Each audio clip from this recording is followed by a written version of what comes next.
Team Cymru delivers no-cost threat monitoring to internet service providers and hosting providers who partner with us. ISPs and hosting providers around the world are critical to delivering online access and services. Your role on this planet is not just enabling social interaction and e-commerce. Collectively, you're enabling critical infrastructure and communications necessary for the health, safety, and even the survival of billions. However, many of you may lack the tools and resources to defend your networks. Nimbus Threat Monitor gives you near real-time threat detection, illuminating the compromised assets on your network and those of your clients by correlating your network flows with our world-class IP reputation data. Log in to the completely customizable Kibana interface to see your top alerts. Filter out low priorities. Drill down into specific threats, see your top talkers and what they're talking to, and monitor your alerts over time to measure response efficacy. Saving and improving lives is Team Cymru's mission, and making the internet a safer place is integral to that mission. Our intelligence powers many security vendors' offerings, and Fortune 500 companies rely on our intel. Take advantage of our pure signal threat detection today.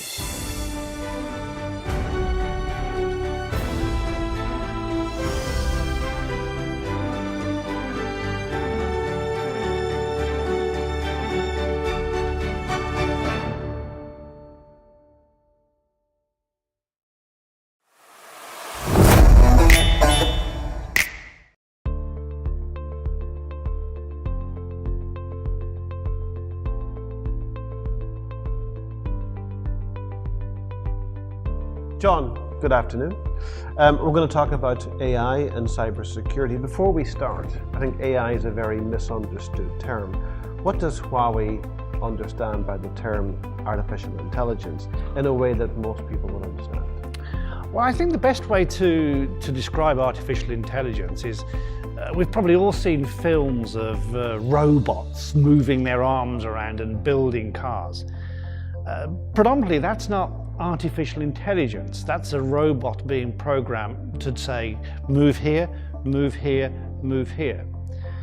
Artificial intelligence is where you're getting into the computers using vast amounts of historical data to begin to draw conclusions themselves. In 2 weeks from now, many thousands of people will converge in Shanghai at Huawei Connect, the annual event. Cybersecurity is one of the key themes and one of the key programs within that agenda. What's the message for the world, and what do you hope to gain from that? So we believe that, and I believe that technology and security is a team sport. Huawei has a very important role to play. We have to design and build and deploy products that have been built with security and privacy in mind. And we are very happy for our customers and regulators to hold us to account for that. We fear no investigation, we fear no certification, we fear no review. It doesn't mean we're perfect, but it does mean that we're probably the most open and transparent company in the world. So point number one, look what Huawei is doing, hold us to account, and if you think we can improve, tell us how we can improve, and we will look to adopt your idea. Secondly, because I've said it's a team sport, our customers and policymakers and governments, you need to look in the mirror yourself and say, what is our role? John, thank you very much. You're more than welcome. Thank you.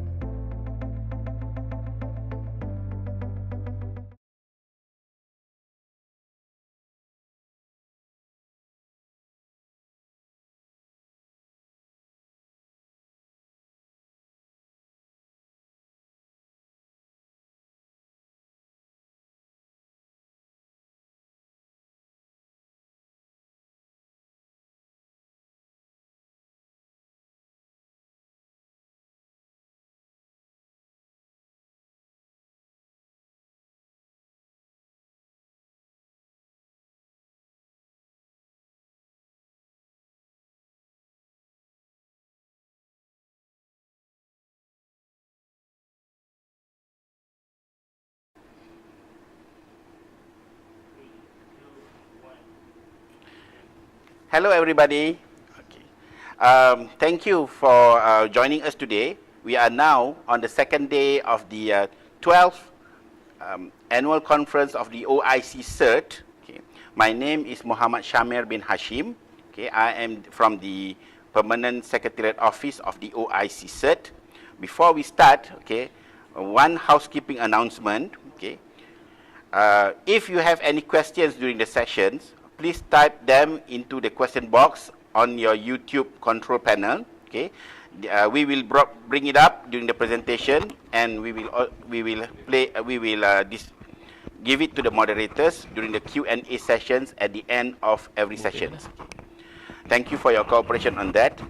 Okay, with that, we will now start the second day conference of the OIC-CERT. Assalamualaikum warahmatullahi wabarakatuh. His Excellency Dr. Adil Rajput, Director of Information Technology, Organization of Islamic Cooperation, Jeddah, Kingdom of Saudi Arabia. His Excellency Engineer Badar Ali Said Al-Salehi, Chairman of the Organization of the Islamic Cooperation Computer Emergency Response Team, and also the Director General of Oman CERT. His Excellency General Tan Sri Datuk Sri Panglima Muhammad Azumi Muhammad, Advisor to the OIC-CERT Chair and Chairman of the Board of Directors for CyberSecurity Malaysia. His Excellency Datuk Technologist Dr. Haji Amiruddin Abdul Wahab, the Chief Executive Officer of CyberSecurity Malaysia. Ladies and gentlemen, I would like to take this opportunity to welcome you to the second day of the OIC-CERT 12th Annual Conference 2020 with the theme Cybersecurity Strategies and Practices during the COVID-19 pandemic. As mentioned yesterday, due to the pandemic and travelling restriction, CyberSecurity Malaysia, as the OIC-CERT Permanent Secretariat, is hosting this event online this year. Although we conduct the OIC-CERT board meeting online, but managing a conference like this, well, it is a totally different ball game. So stick around with us today because we have two moderated sessions, which are one, surviving the pandemic, surviving during the time of pandemic, which is a technical session, and a management session, which titled Beyond COVID-19, Will Cybersecurity Ever Be the Same Again? Today, we would like to start the event by kindly inviting His Excellency Dr. Adil Rajput, Director of Information Technology, Organization of Islamic Cooperation, Jeddah, Kingdom of Saudi Arabia, to deliver the opening remark. Dr. Adil, the session is yours. Thank you. بسم الله الرحمن الرحيم الحمد لله رب العالمين والصلاة والسلام على خاتم الأنبياء والمرسلين نبينا محمد صلى الله عليه وسلم وعلى آله وصحبه أجمعين. Assalamu alaikum everyone. His Excellency Engineer Badr Salehi, OIC-CERT Chair, His Excellency General Tan Sri Muhammad, His Excellency Dr. Haji Abdul Wahab, Excellencies, honorable guests, and respectable audience. It's a great honor to deliver the opening remarks for Day 2 of OIC-CERT Conference.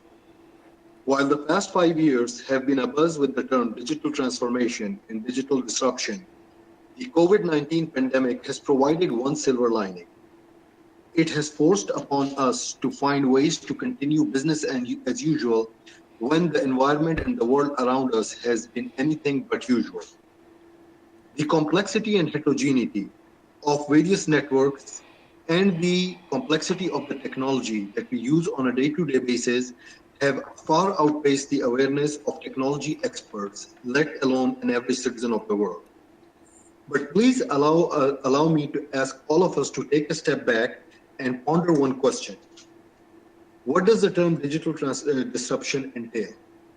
Does it merely mean that we have moved from the primitive goal of automation to using technology and networks to conduct business and carry our lives?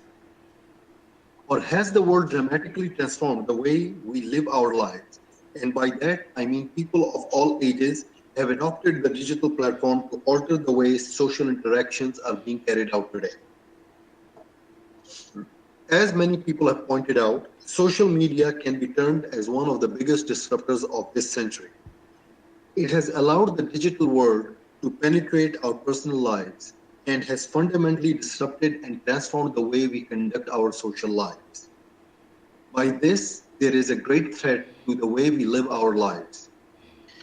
As you all know, the focus of technology providers during the pandemic has been with a singular bent of mind, and that being ensure the continuity of business at all costs. And this has been accomplished at the expense of compromising sometimes the basic tenets of information security. This has put a great strain on the security professionals and the security practitioners all over the world. The challenges that our world faces are many. To begin with, it's a lack of awareness on behalf of the citizens and how a simple action on their end, such as clicking on an email or responding to a sophisticated phishing attack, can disrupt the way many businesses and our social lives are conducted.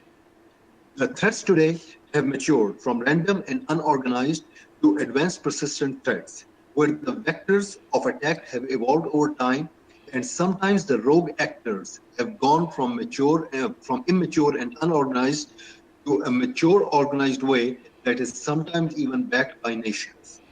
And lastly, but not the least, we grapple with ways how to maintain the privacy of our end users while elevating the level of monitoring to ensure that the actions taken by the end users do not lead to breach of data and information. The threats span all aspects of our lives. A simple action such as responding to a sophisticated phishing attack can compromise and leak data of patients, elementary school children, or other members of society that can cause long-term and harmful effects. The COVID-19 pandemic has stretched us all thin, and more than ever, we need to stay focused and continue our efforts. Technology and security professionals have worked tirelessly during these tough times without much recognition, but all of you have shown up to work with your sleeves rolled up and worked selflessly for this cause, so kudos to all of you for doing great work. Lastly, I would like to say that the work done by CERT is commendable to say the least. In a short span of time since its inception, the awareness campaign, coupled with issuing of various guidelines, is a significant accomplishment that we can all be proud of. We all reckon that much work needs to be done. Our enterprises, institutions, and way of life continues to evolve for the better, alhamdulillah, but we are vulnerable more than ever. The sessions yesterday touched upon the importance of strong governance and effective ways to counter serious threats. We look forward to hearing today from speakers about the importance of governance and how we can accomplish better management techniques and how we ensure that our way of life should never be held hostage by rogue actors and people with malicious intent. Let us all be clear. Evil actions have no place in our peaceful societies. And I pray and hope that we'll all join hands together to address various cyber threats that our nations face. I look forward to the sessions today and pray that inshallah we all learn from it. Thank you, and Assalamu alaikum wa rahmatullahi wa barakatuh.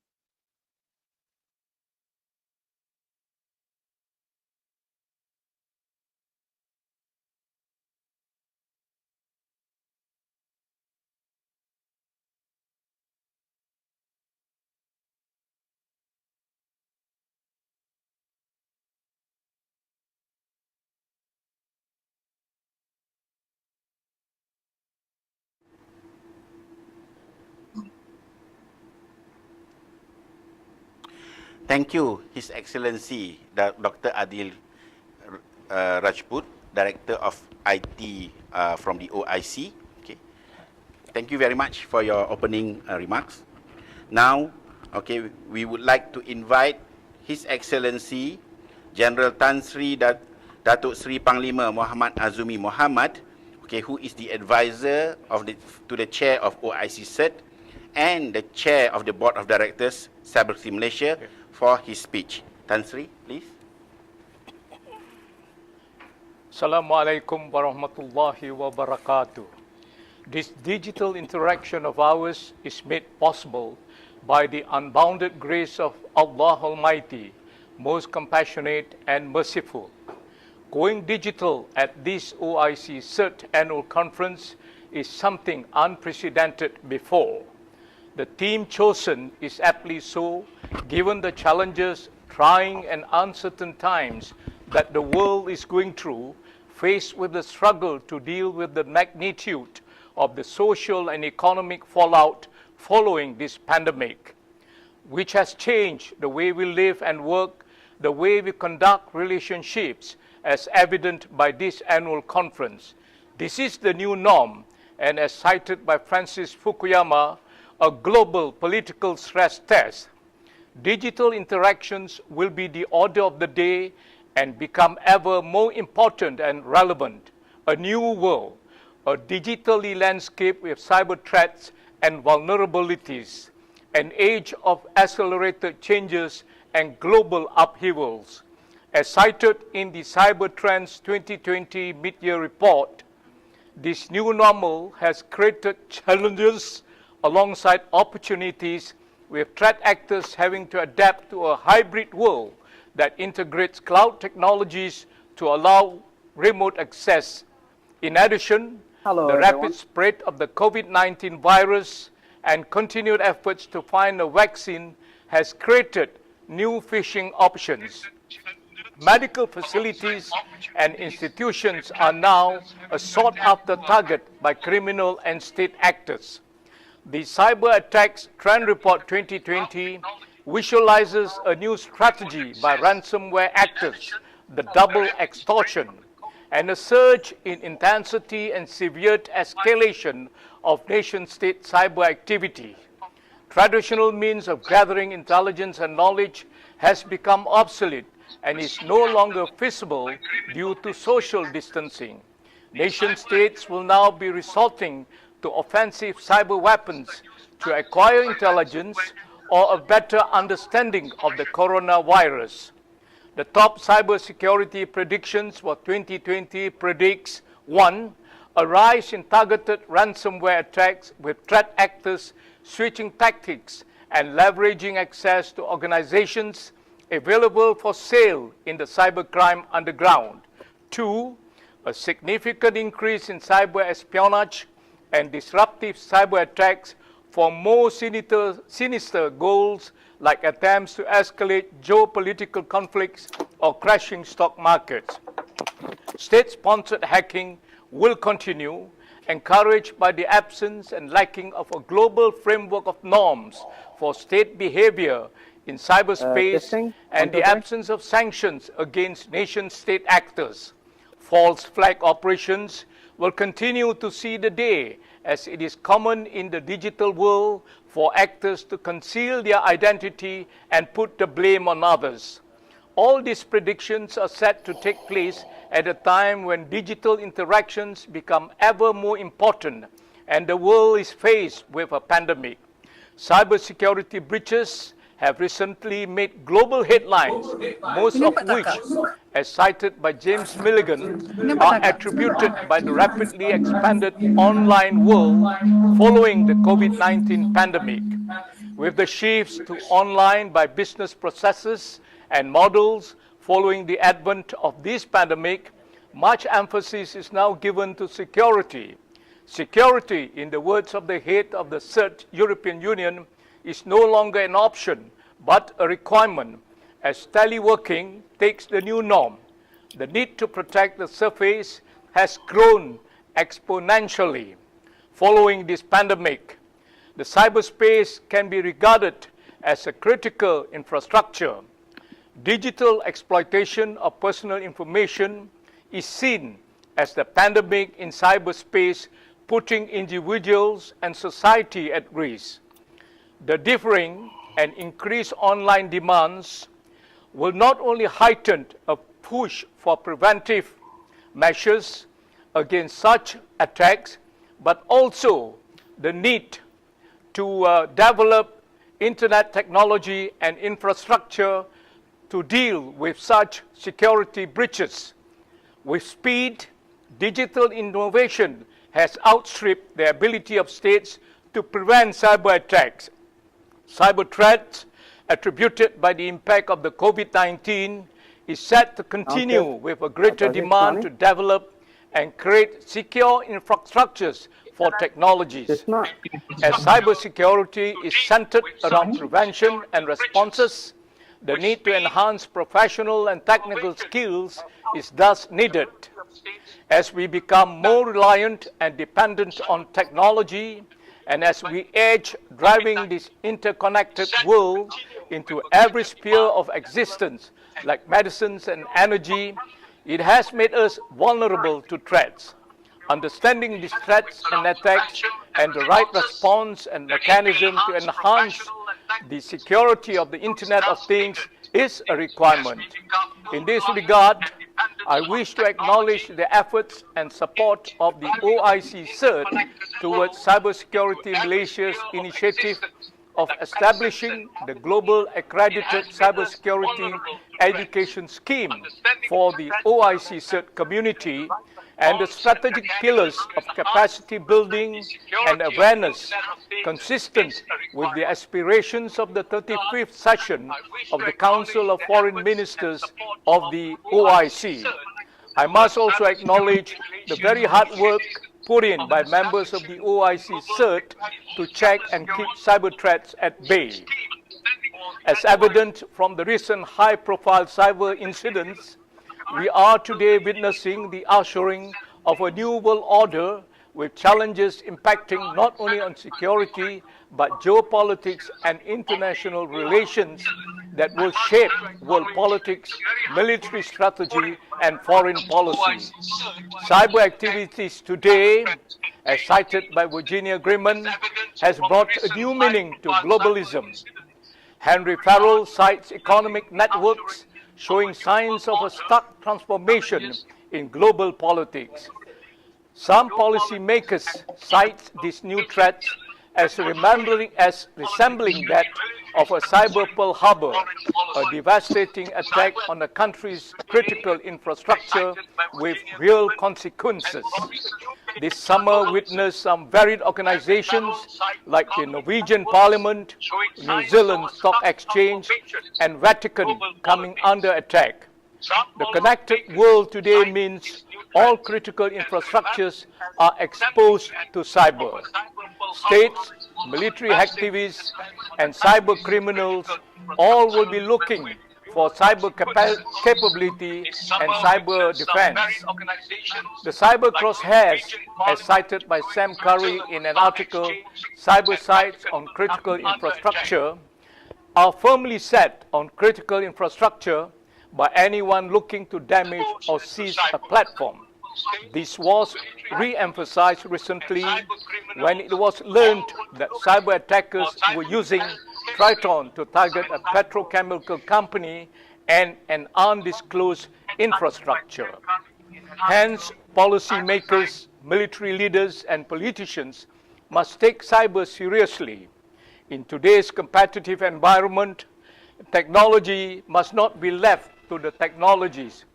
Being victims to a cyber incident without doing anything is unacceptable. Repercussions to this negativity is massive. Staying ahead of and anticipating an incident through regular assessments, coupled with a tested active cyber policy and preparedness, is the new norm. Like the military dictum, in peace, prepare for war. As advised by Sam Curry, we need to establish critical relationship ahead of time, define escalation paths, and get ready for when disaster may strike.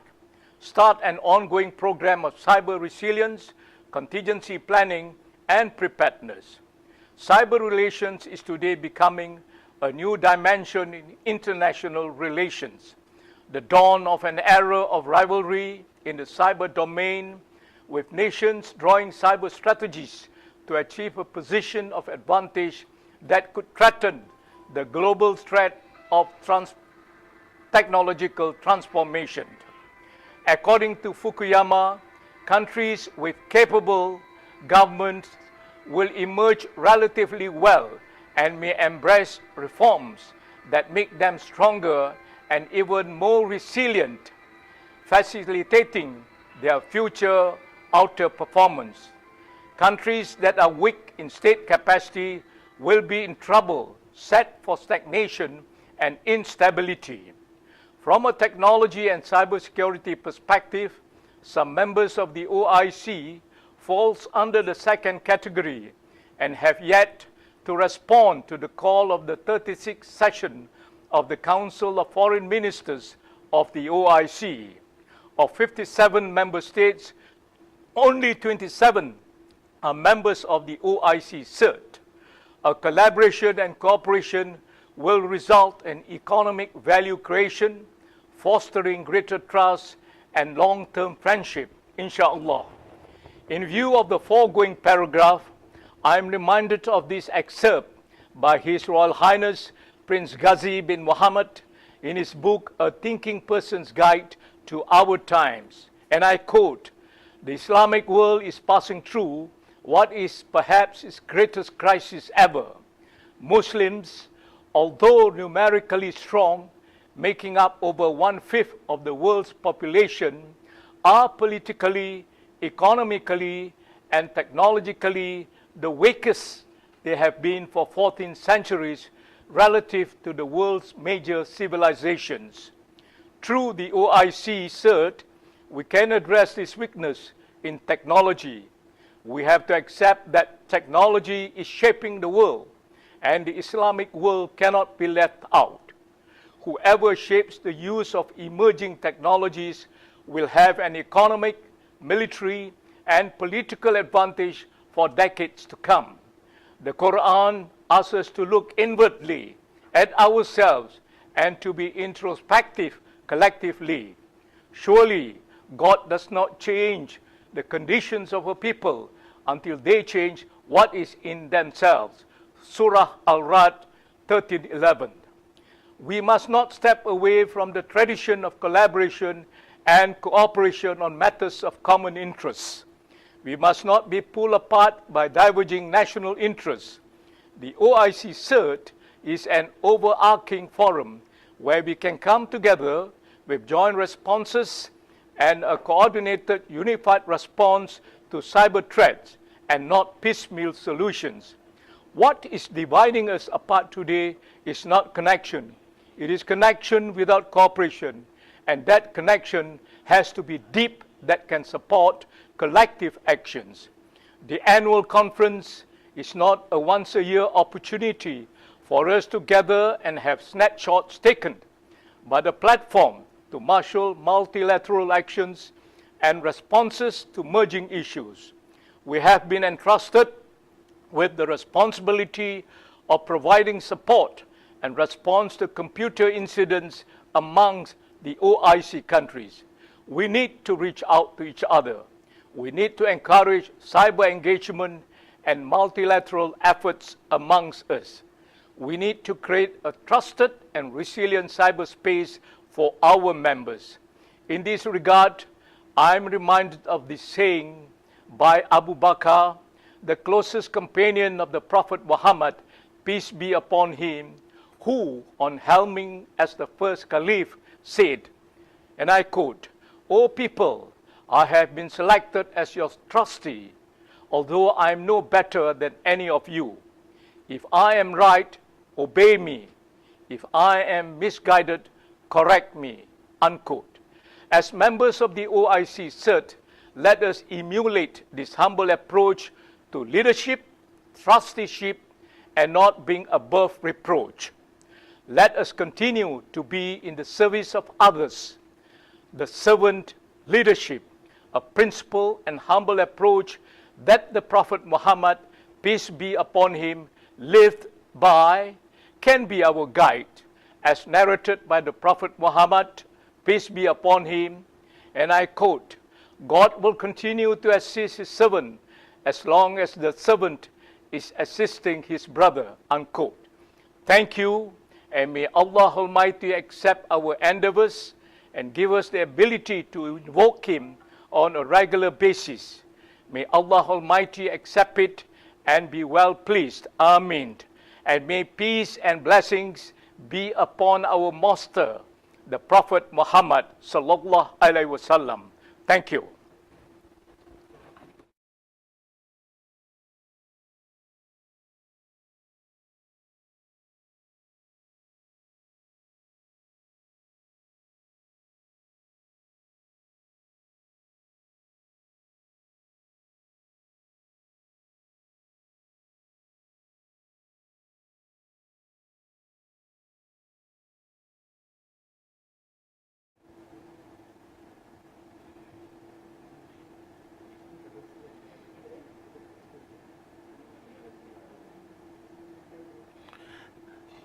thank you, His Excellency General Tan Sri Azumi, for such a vibrant speech.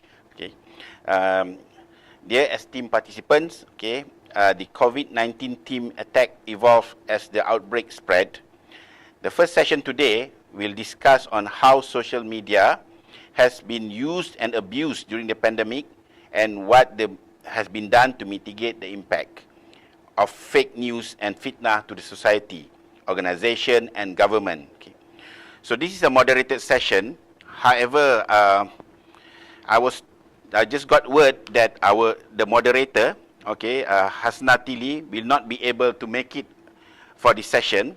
Okay, so with that, I will have to stand in on her behalf to take this session through. Okay, so this session now, okay, is titled "Surviving in the Time of the Pandemic." Okay, COVID-19 team attack evolved as the outbreak spreads. Okay, this session will discuss on how social media has been used and abused during that pandemic and what has been done to mitigate such impact. So we have lined up now three distinguished speakers. Okay, so we have Mr. Haitam Al-Hajri from Oman CERT. Okay, we have Mr. Adel Aziz Al-Zaruni from UAE CERT. Okay, and we have Mr. Aloysius Chia from Huawei. So without further ado, from the list here, I see that Mr. Haitam from Oman CERT will go first on this. So can I give the session to you now, Mr. Haitam from Oman CERT?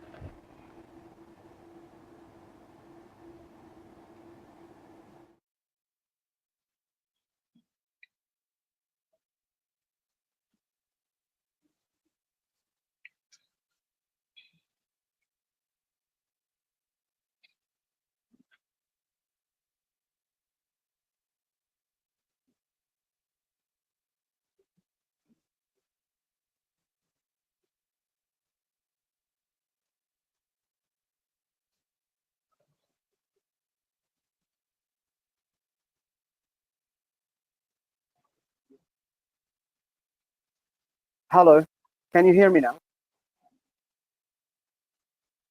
The sound is good? All right, thank you very much for the kind invite. Today we're gonna talk and discuss about the pandemic effect at the global scale and also at the local scale. Let me try to share my presentation.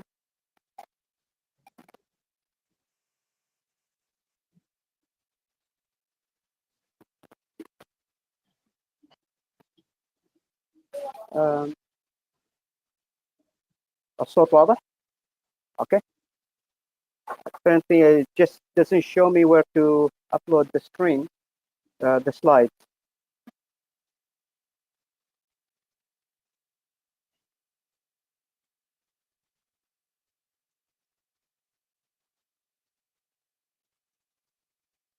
Where is it to upload the presentation? It doesn't show with me.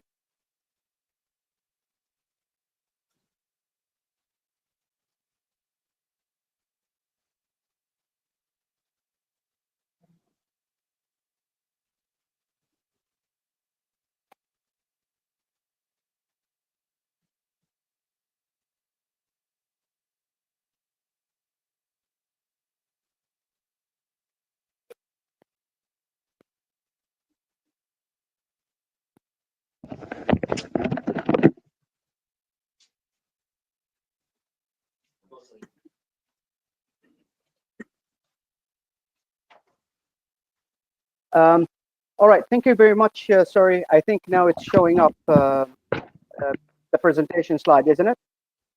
If somebody can give me a confirmation.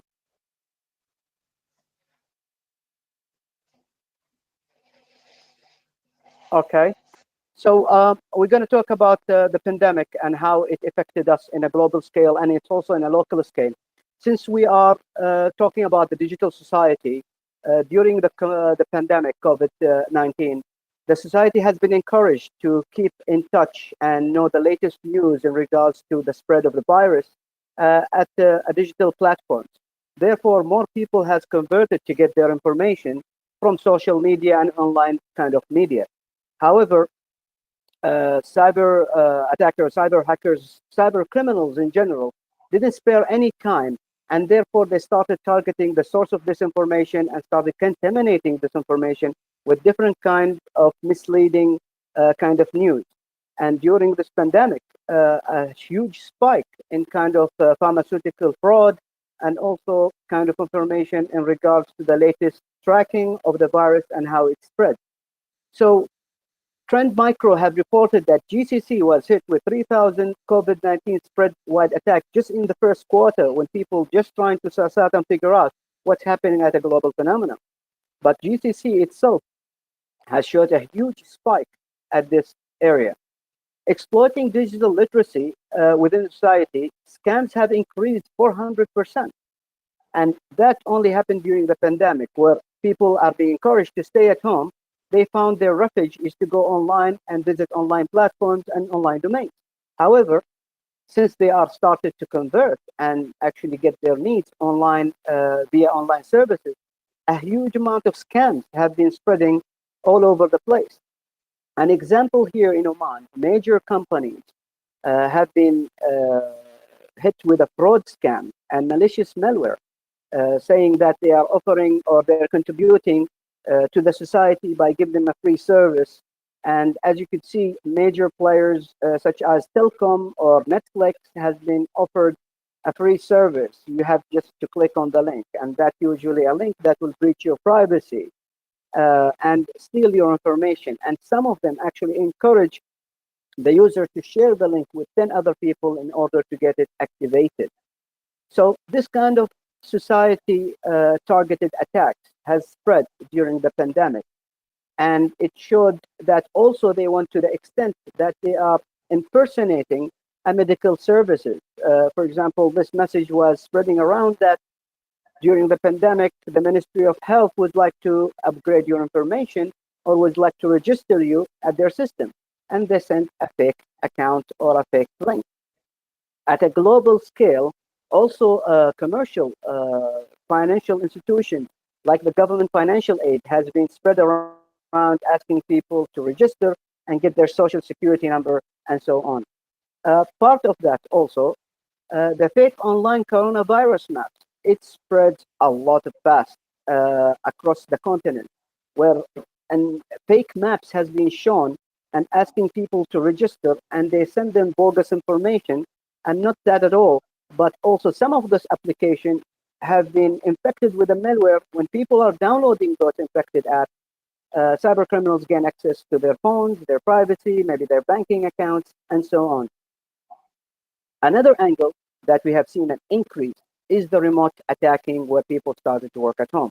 Since most of organizations has encouraged their staff to log in from their home environment, unfortunately, they were not ready 100%. Therefore, the attacks has been targeting people at their workspace and at their home, and leveraging the weak kind of protocol, or let's say weak practices that may be not enforced by the organization itself for their staff, using unsecure home network or using a laptop that is not only dedicated to work but dedicated to number of things. As an industry impression, we have noticed as well, like in a global scale, that point of sales in restaurants has been breached a lot. And that shows that the number of people who are ordering online, also kind of food and beverages, is increased. Therefore, attackers have increased.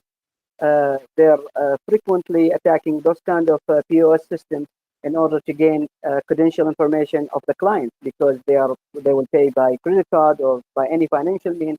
They'll try to steal this kind of information. So what cybersecurity measures taken by Oman National CERT during the COVID-19 pandemic?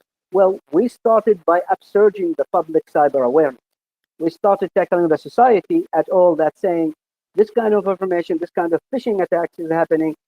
We started also coordinating with our local agencies and enforcing some kind of laws as well into why we are not supposed to respond to such a malicious act. And we encourage people to only obtain information from a trusted parties or trusted societies. Combating misleading and fake source of information, it's a huge impact. People started to circulate a number of news, rumors, and so on that was not true, and encourage people, for example, to take certain actions. Also, we have combated in that area. Social and web application vulnerabilities. Since people have started to using social applications, especially voice over IP applications, some of them has been known to have certain vulnerabilities. So we encourage people to always stay up to date to the certain number of voice over IP applications. And also in educational sector, we started seeing that they have been using a certain services that were not previously been used. Therefore, they have lack of information how to secure themselves using those specific kind of tools. Now, also we are cultivating on guidelines and best practices. We encourage people that to look at their best practices, to evolve it, and to make it updated and current. Unfortunately, some of the organizations, they didn't have even best practices when working online because they never experienced such a thing. So we have made a model, we have shared it with public, private sector, and we encourage them to custom tailor it to their needs. Also, we have facilitated fast-track patching and upgrades. So whenever there is an upgrade to a critical system, we send a number of emails and TNS encouraging people to upgrade to the latest kind of patchment level. So in conclusion, what we need to do is to look at the era after COVID-19. We have to have essential organizational defense, ensuring organizations are up to date and they are ready to move online whenever it's required. We have to focus on home and digital security as a critical aspect. Since we are going to work from home, we have to look at home as a fortress. We have to have best practices at home, and we have to patch our systems that's usually at home, taking special care of Internet of Things, because now it's a part of our life in there. And I'm ready to answer any other questions from your side. Thank you very much for allowing me this time, and back to you, Mike.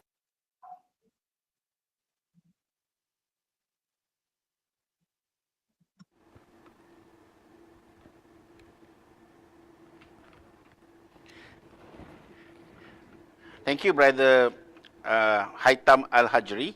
Okay, so the presentation just now was about how people were exploiting digital illiteracy during the pandemic to gain their intentions, ill intentions, so to speak, and how the CERT, okay, have put efforts in countering all these illegal activities that is being put on to society.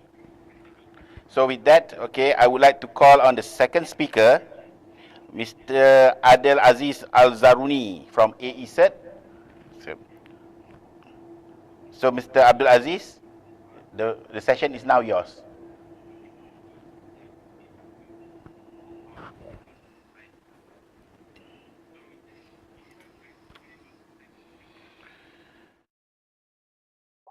Al-Zaruni from AE-CERT. So Mr. Abdul Aziz, the session is now yours. Assalamu alaikum warahmatullahi wabarakatuh. Thank you, everyone. And I'm ready to share my screen. I guess it is shared already or not? I cannot see from my side if it is. It is? It is there, just full screen. Now it's okay. just up. Now, do you see the presentation? Yes, it is. And it is the full screen now? Yes. Okay. So thank you, everyone. My colleague have already, Mr. Haytham has already mentioned the issues on the global scale. I'm Abdul Aziz Zaruni from AE-CERT. I would like to talk about the issues that we faced on social media within UAE and how we were counter or overcoming them or tackling them. So, as Mr. Haytham has mentioned already, during the pandemic, many people have turned on to their PCs, their mobile phones, starting to chat on social media, distribute information, and get the latest information from there, especially with the lockdown in many countries. In our country as well, many challenges we have faced, and we have started to tackle them. The first one was the disinformation. And this was an issue that we were able to overcome eventually.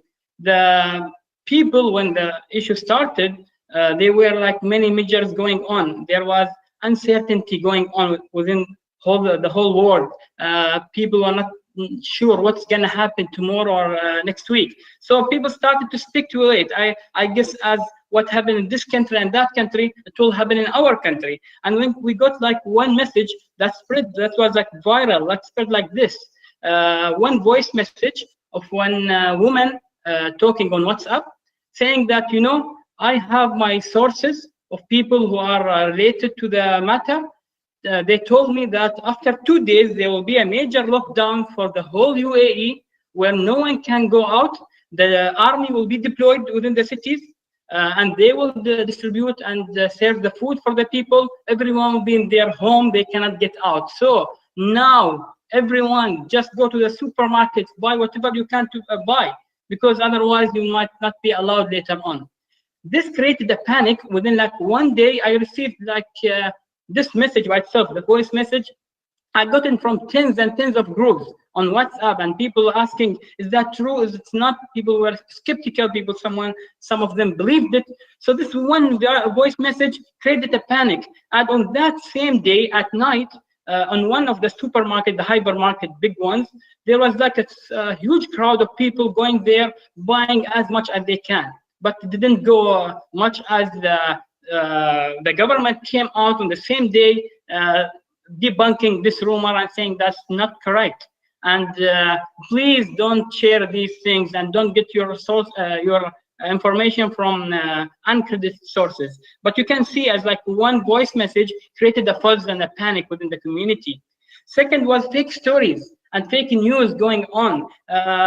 Some media channels trying to get attraction and getting some information from here and there. Some of them might not be checking the credibility of these stories. There was one story that was a couple of months back in the UAE, where one guy claimed that he lost his whole family. 5 of them within 1 week. He lost all of them. They passed away because of COVID-19, and he came out talking and crying and showing to people that you need to take care, because this and that happened to me. Even though at that time, that was around July, I believe, the numbers of issues were numbers of critical deaths or infections were not that high, but he created a fuzz. And during the same day, the authority went to him and wanted to double check what he have said, and it turned out that he was just making it up. He said for so many reasons, I'm not sure why he was trying to just letting people know about him or what, but the whole story was fake. Nothing that of that happened, and he was sentenced to jail now for 2 years. So these stories going on from people, from the individuals, creating a fuzz in the society. Cyber attacks, as my colleague Haytham has mentioned already, there are many issues that happened. When we talk about social media, phishing links were distributed so much. We give them in many hashtags and many campaigns going on, and there was a wave after a wave. Phishing campaigns targeting individuals who are shopping online, targeting people who are looking to get news about COVID-19, targeting people who are trying to download the COVID-19 tracker app or to get the latest news, trying to get people to click on these links and either put their information or download some files that might be, or that were ransomware viruses or malwares. So we faced this issue. As per Kaspersky, there was over 500,000 phishing attacks in Q2 only within UAE, increasing so much from the first quarter. And we as OIC-CERT have seen a surge and a huge increase in cyber attacks attempts on our infrastructure as well. But when we go back to the social media, that is our presentation, the phishing links were so much there, as well as the fake accounts. So you get celebrities who are not active on social media. We get people, fake accounts, mimicking them, saying that we are the ones, and they start to be active, contacting people, getting their addresses, starting to talk about them like, okay, we distribute charity, we will try to get you back to your countries or get you in UAE, and trying to relieve people, making some issues and tricking people to give them money while they are just fake accounts. And we faced that some of the sheikhs that we have in UAE, we within a month closed more than 100 accounts for them. So there is an issue about fake accounts that increased at that time to trick people and get them in. So these in the major and the main issues that we faced. So how we dealt with them as a government, as the UAE government in general. There are two parts. There is the technical part, but there is the other part as well. So we need to go to them. If they are on Twitter, we need to go to Twitter, and there we should spread our information. We should face and fight the disinformation with the true information. So the UAE official government account, UAE Gov at Twitter, started to be very active within it is active usually, and during the pandemic it became very active. Every day there will be an update on the numbers and instructions on the COVID-19. So not to allow other people or other channels and entities to just make some speculations and making some numbers or fake numbers. So every day there was a live show there and a Twitter update talking about the new numbers of coronavirus, the new instructions and updated instructions, debunking rumors. Any rumor that was within the last 24 hours will be debunked during that daily Twitter update. And response to trending questions. There were questions coming every time now and then about some certain topics, and people starting to get some answers from people. So the official account will answer all these questions every single day. Being there on the front line, within the people, within the society in Twitter, you can face all this disinformation and fake stories and providing the true ones. That was a success story, and we saw many people following that and getting the information from that. And there was a coordination between the official government account and the media entity, as well as all the media channels within the UAE, so that they take the information from this credible source and not from any other place. And that created a synergy and a unified message from our government to the citizens, and prohibited or didn't allow other people to talk. Second was to reassure people. People panic on these issues that happen. So we utilize the social media to reassure people. Sheikh Mohammed bin Zayed Al Nahyan, the Crown Prince of Abu Dhabi, came and on a social media live event that was broadcasted on the government Twitter account. He said, "La tshilun ham." Don't worry, rest assured, people of the UAE, you will not need to have issues or shortage in food or in medicine. That's a red line, and you will not have to suffer. Just rest assured. This message became a hashtag by the community and was viral. So many people contributed into it, and it helped relieving the community. So the government should be there relieving the community as well as some campaigns that were introduced by the government or the community themselves, talking about how to take care of each other and relieve ourselves. That was one. The second was utilizing the social media accounts to spread the true information and educational material and educational information. So from all sides, whether it is health, there were physicians from the government every day talking on their account or the government accounts on how to follow the precautions, as well as with other things. People had time. So it was good to spread information and education on that time to get them to use their time properly. Second was regarding the digital safety. As mentioned by my colleagues before, people started using online shopping so much, and there was the distant learning, remote working, among other things to do. So we had some issues going on through phishing and fake accounts, stealing password, sharing password, some bad practices from some people. So we took it on ourselves to go to the social media. We are there, but we increased our outreach, utilizing all the media channels, creating live sessions, For example, on Ramadan, people used at 10 p.m. We have our if you'd say lockdown from 10 p.m. till 6 in the morning. So at 10 p.m., all the people are there at home. Many sessions will be there. I myself contributed with like 6 or 7 sessions, live sessions on Instagram, where you can talk to people on information security and the precautions that they need to take, and they interact with you, and you get to answer their questions, and that was so much effective. And many entities have done the same to spread the awareness on the information security and the best security habits while using the social media and using the online shopping, distance learning, and others. So that was one. Second was with the Ministry of Education, with introduction of distance learning totally for the whole governmental schools and all the schools in the UAE. There was the need to spread the awareness on how to use it properly. So we as TRA, in collaboration with the Ministry of Education, have launched a campaign for like 2 months from April to June, where we created many videos and shared them within the virtual classrooms on how to use the virtual streaming apps, and how to use the normal apps and web apps in the safer way, and how not to share your password and things like that. That was one for the students,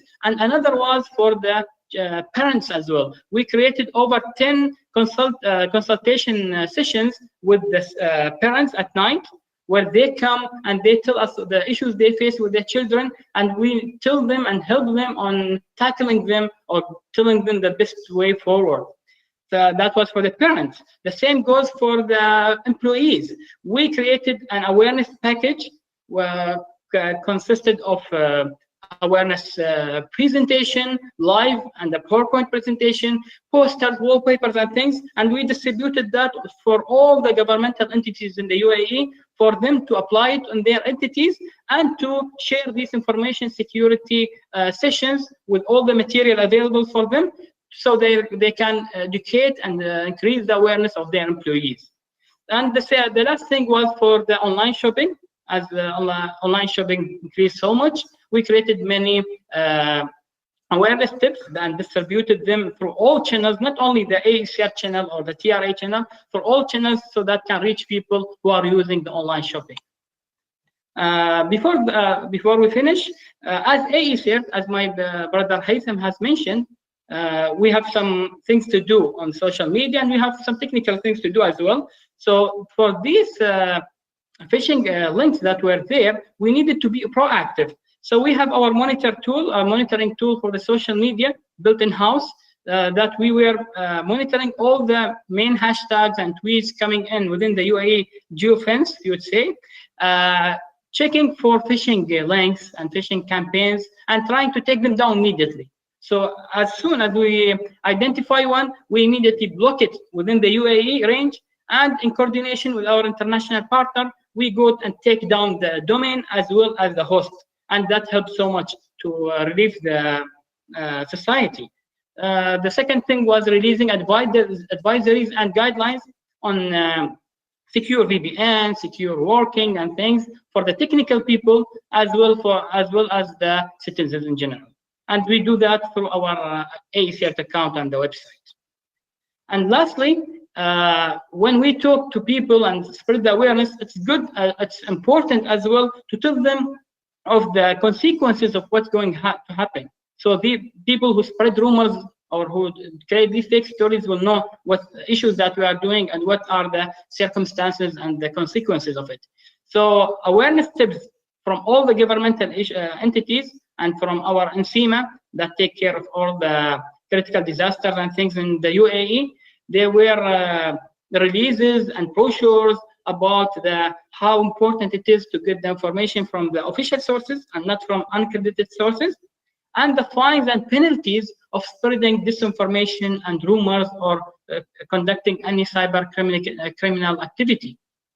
The second step was later on for people who are violating these laws, being cyber or others, to name shame them, to put the name and photos of them on Twitter, on all social media accounts, so people will make sure that, okay, these people are violating. I don't want my picture to be the next there.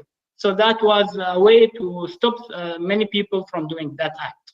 So that was in general how we were trying to tackle that and take care of it, not only from a technical aspect, but from a whole aspect, I would say, from tackling different parts of it. That was my presentation, and I thank you so much, and I'm available for any question.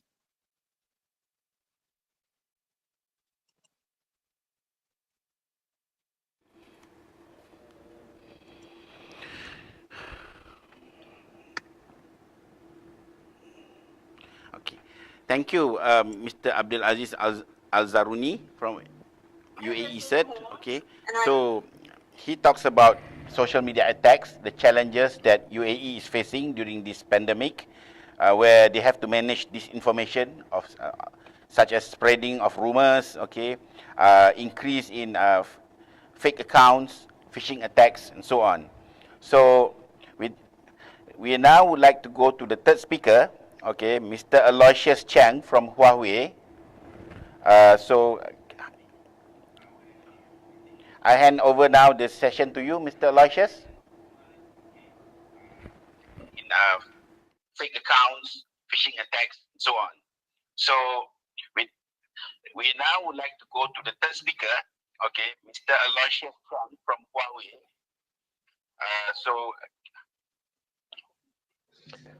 All right. Mr. Assam, yeah, can you see my screen?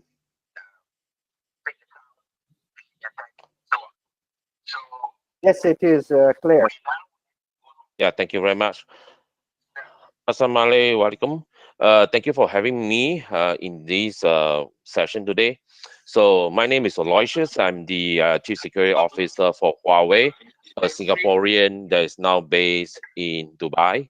And I think my esteemed colleague has really brought the attention of everyone that is listening to this channel on some of the activities and the measures that at nation state what they have taken, to ensure that we can survive COVID-19, we can survive the pandemic amidst all the major disinformation that we are facing today.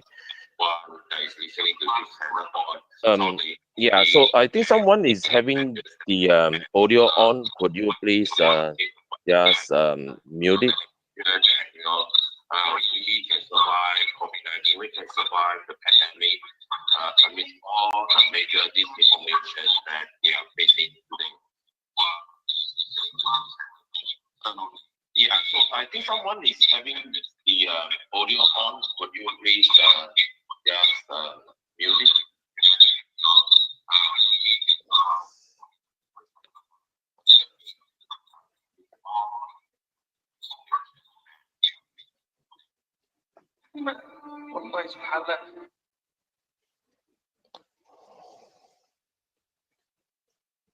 Okay, thank you. So my topic is actually coming from another perspective.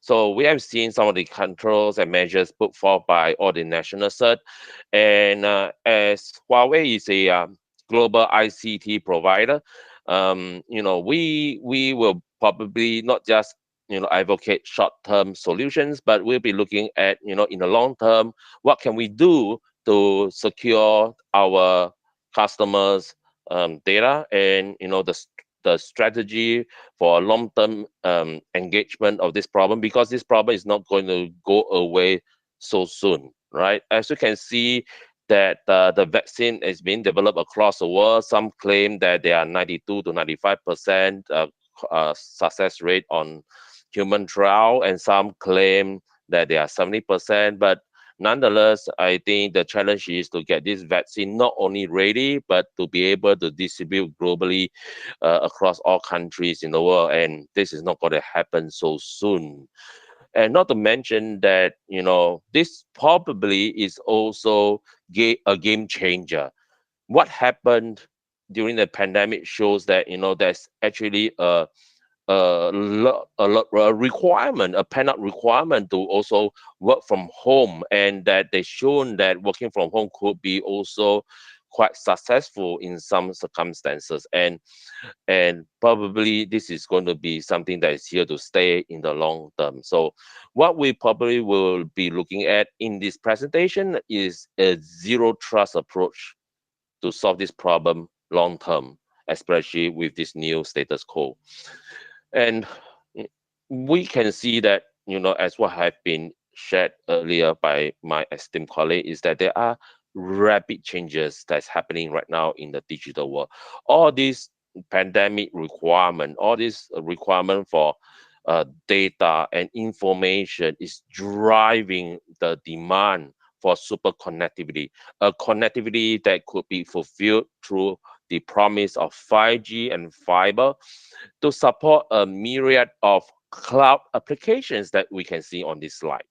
And all these applications are likely to have a major demand on the cloud in terms of not only storage but processing. And when we talk about the data is no longer going to be just any other data, but data that is smart.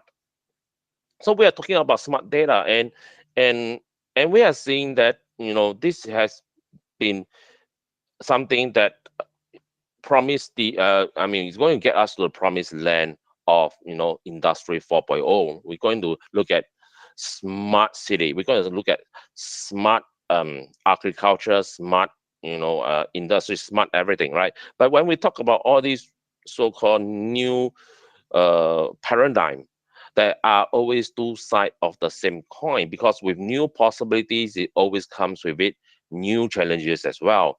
I mean, when we look at all things connected, we are looking at maybe a greater attack surface.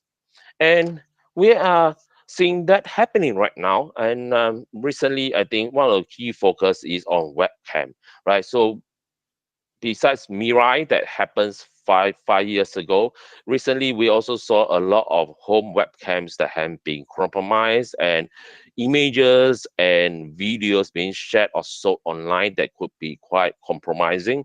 And just yesterday, BBC actually reported a consumer group report in UK that looks at smart doorbells. Smart doorbells as easy target for hackers, to compromise. And this UK consumer group called Which, actually goes as far as saying that some of these devices are so easily hacked that they could actually be manipulated to steal network password and hack other smart devices within the home.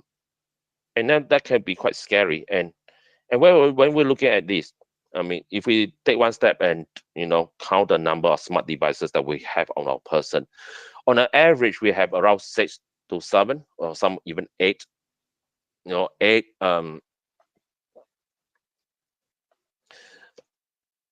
my apologies, 8 devices on our body. And in some reports, they say that a home are likely to have up to 70 to 80 devices. And all these devices, we are looking at probably billions and billions of IoT devices out there in the market, and all these things are connected, where it will actually increase the attack surfaces and increase the number of vulnerabilities that we have to deal with, right? With more smart devices, that means more doors. And this is a reality that we have to tackle, especially if we're going to work from home. And when we work from home, we are talking about sharing resources and open platforms. Traditional boundaries are blurring. Well, in the past, we used to build on a strong perimeter defense. And though there are some foretoning that perimeter defense are going to be useless, especially back in 2003, when the Jericho forums actually proposed to deperimeterize cybersecurity and to look at defense in depth. And this is ever more so true right now, as our parameters today, the money that we spend in getting that super corporate firewall is not going to be effective when, for example, we work from home. And not to mention that the connections that we're going to have with our customers, with our partners and suppliers, that boundary is going to be gray as well. So how do you secure the data, your virtual assets that is going to be shared with all these different entities, and especially if I'm going to work from home using even my own laptop. And not earlier, I did mention about smart data, and with smart data, you have greater data insights. But with greater data insight, it also means that is an increased risk of leak that will do greater harm. Like, for example, what I mentioned earlier, the webcam that you have at home, it will leak out very compromising information about you and your behavior. So this is something that's happening today. And I guess, we have to look at it and tackle it from a longer term perspective. But meanwhile, in the short run, as what my esteemed colleague has introduced, the vulnerabilities are mainly based on disinformation, and then there will be a lot of disinformation coming through phishing attacks and whatnot. So in post-COVID era, defending the castle and moat is not going to be relevant. Perimeter is going to disappear, and we're going to use technology to expand these traditional boundaries to beyond the brick and mortar of the company. So we're going to have more and more cloud and virtualization. Like what we're doing today, we're having a virtual conference that is going on right now that is replacing the traditional meetings that we have. And as I know, this is like the 12th iteration of the OIC annual conference, and this is the first time that it's conducted to be online totally, and the likelihood of it being run in a virtual mode or a hybrid mode in the future is going to be high, because with a hybrid model, you can even reach out to more people. And to secure all this communication, to prevent it being hijacked, we talk about Zoom bombing, right? So there is a need to secure all these virtual conference, maybe through other means, like not only password and to allow you through the meeting room, but also through VPN to protect the streaming. So users also will face a lot of issues working from home. There will be personal stress, there will be a lot of distractions, there will be also careless leakages. Like, for example, when you do your own personal stuff on the laptop that you are doing your company work, you may or may not accidentally upload some of the information to your private cloud data store. You may or may not accidentally even have your conversations in the VPN. I saw that a bit funny earlier when I watched those streams when people went on virtual conferences and they're not aware that the video is on, and they are in very awkward positions sometimes. Some of them are even not really focusing on the conference call, and all these are some of the careless leakages that happen, and there are always new and undocumented use cases and processes that will come out from now and then as rising from all this work from home experience.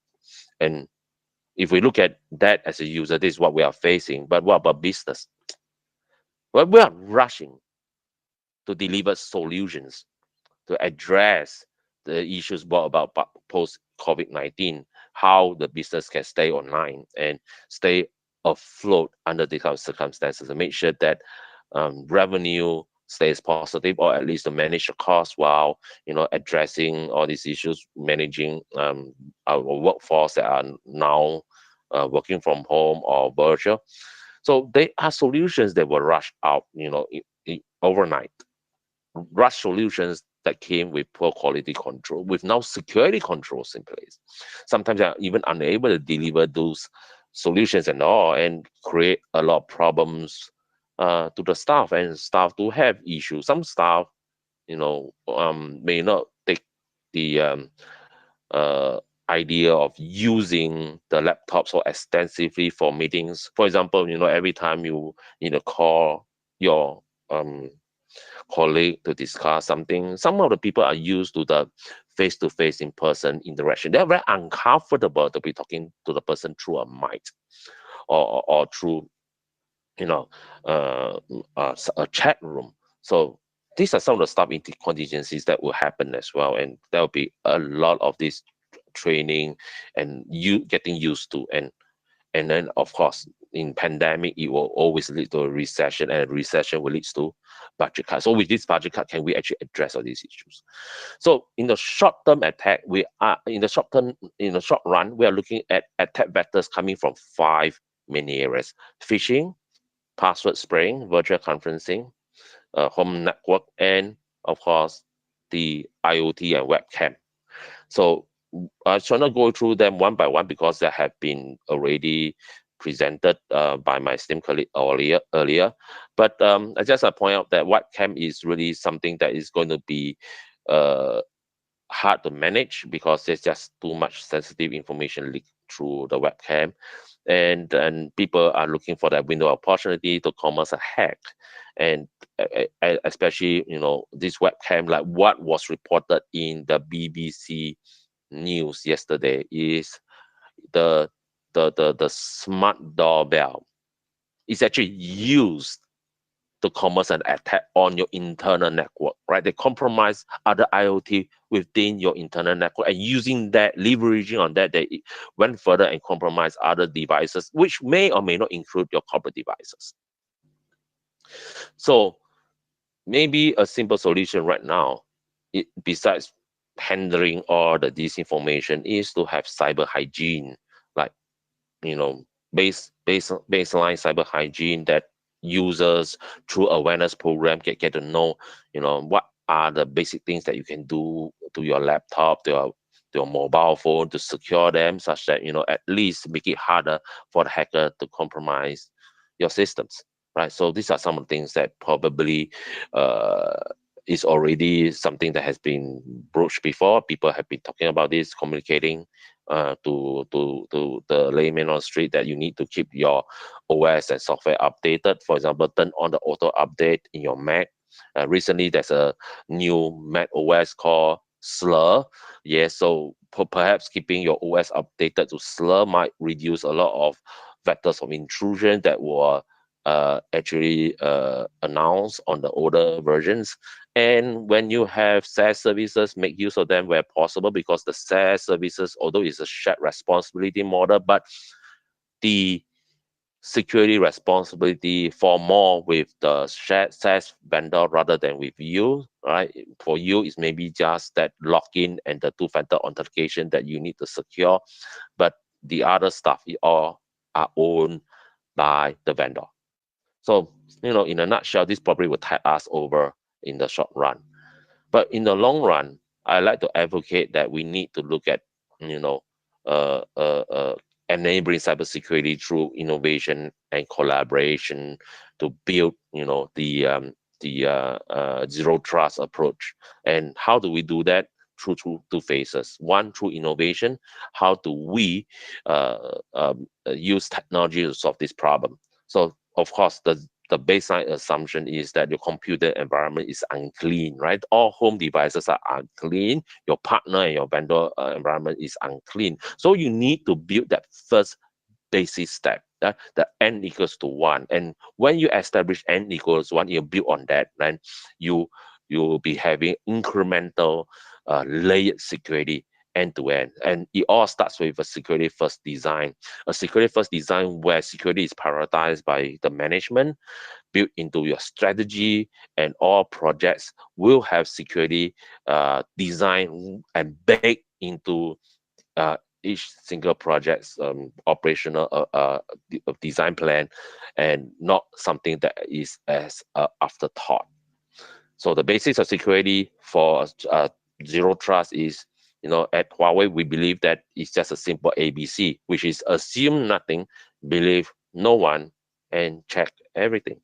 And this is useful as we move away from a static perimeter defense to a defense in depth where you have layered end-to-end security.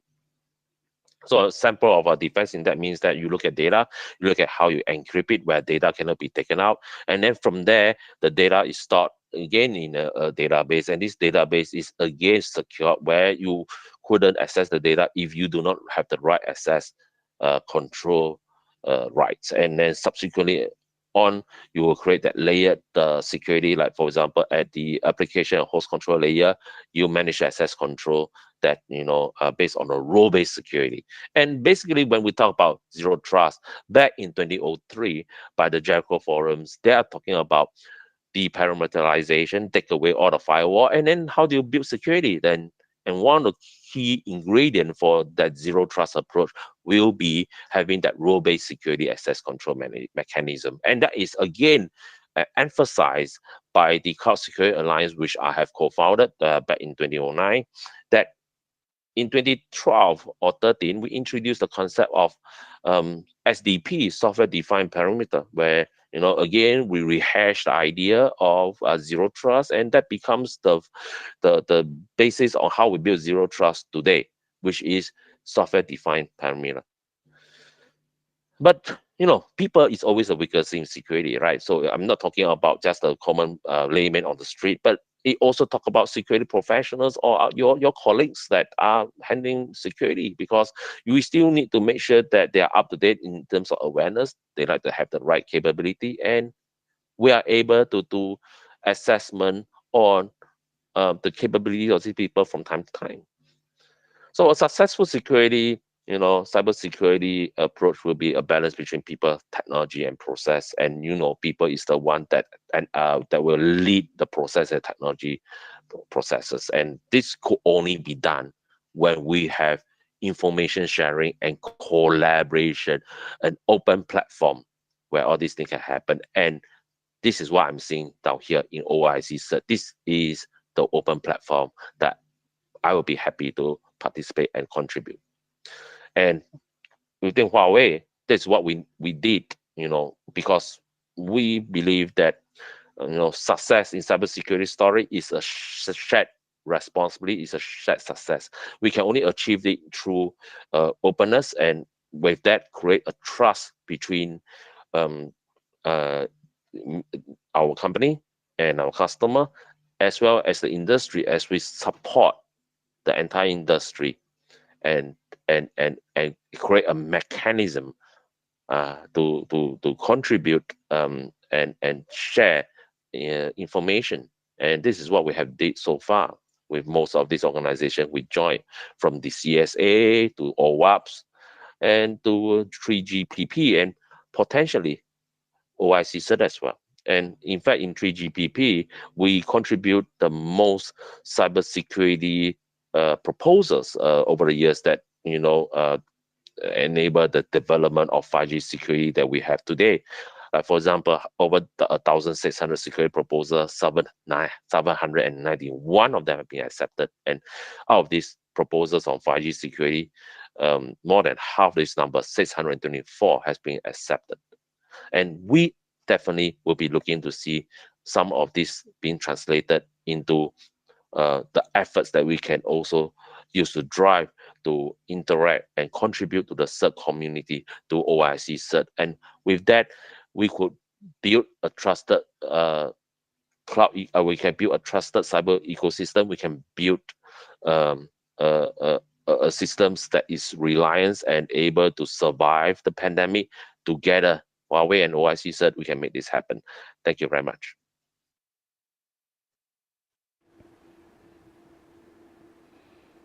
Okay, thank you, Aloysius, for that presentation. So you are talking about zero trust. Well, I will definitely study your presentation more, because it's a very interesting concept, zero trust. We are running out of time, but we have two questions. Let's quickly go to the first one. Okay, maybe for this one, maybe Oman can take the lead on this question. How to determine whether information is fake or real, as people can hide their identity? How is this issue being managed in Oman? So, Brother Haitam, did you get it, that question?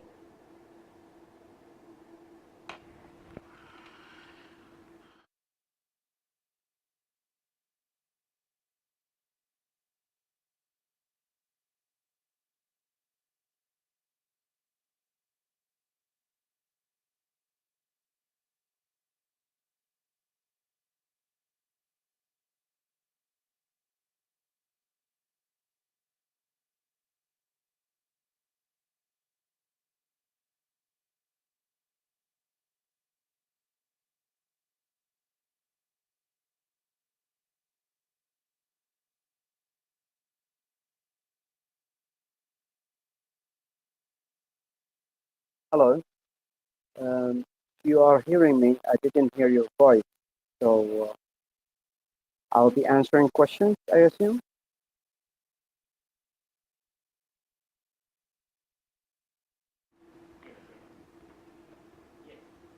Yes, yes.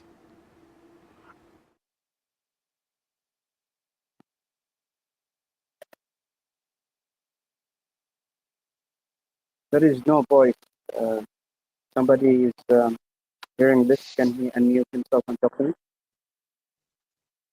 Yes, I couldn't hear any voice as well. Okay. Then if there's any question. All right. I have been text few questions. Shall I start answering?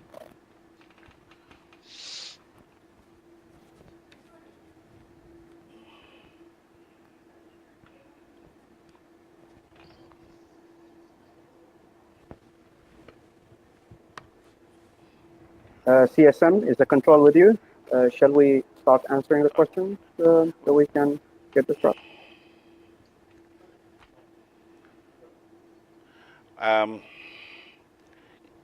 Let me read the question again. Okay.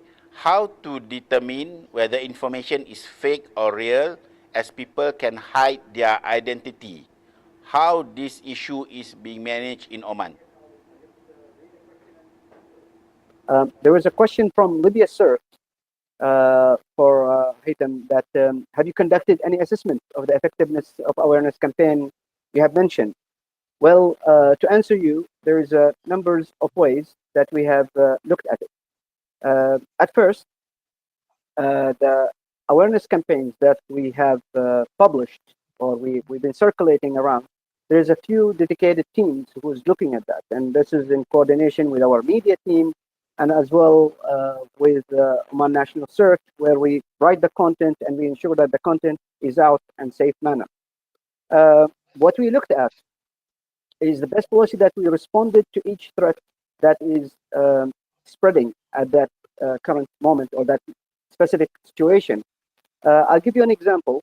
For example, that we have a spread, for example, a phishing attack or a phishing campaign on the society itself, and they are impersonating a vendor, or they are impersonating, let's say, a telecom service. That's usually the most abused kind of service within everybody. So when we looked at that, we immediately issued an awareness message across the board, and we also coordinated with our local radios and newspapers, and also with TV shows. So we come out in public and we talk. Okay, we are experiencing now a number of attacks, ranging from phishing attacks to social media impersonating or fake accounts. And we want to let you know that this kind of information is fake, or this kind of information is not true, and these offers are wrong. So we're addressing that. In case of assessment, we have seen the number of people answering in social media whenever somebody is inquiring. They're saying, Oman National CERT have issued this statement, please revise. So the measures we could see that people are sharing our awareness campaign, our awareness posters, is huge.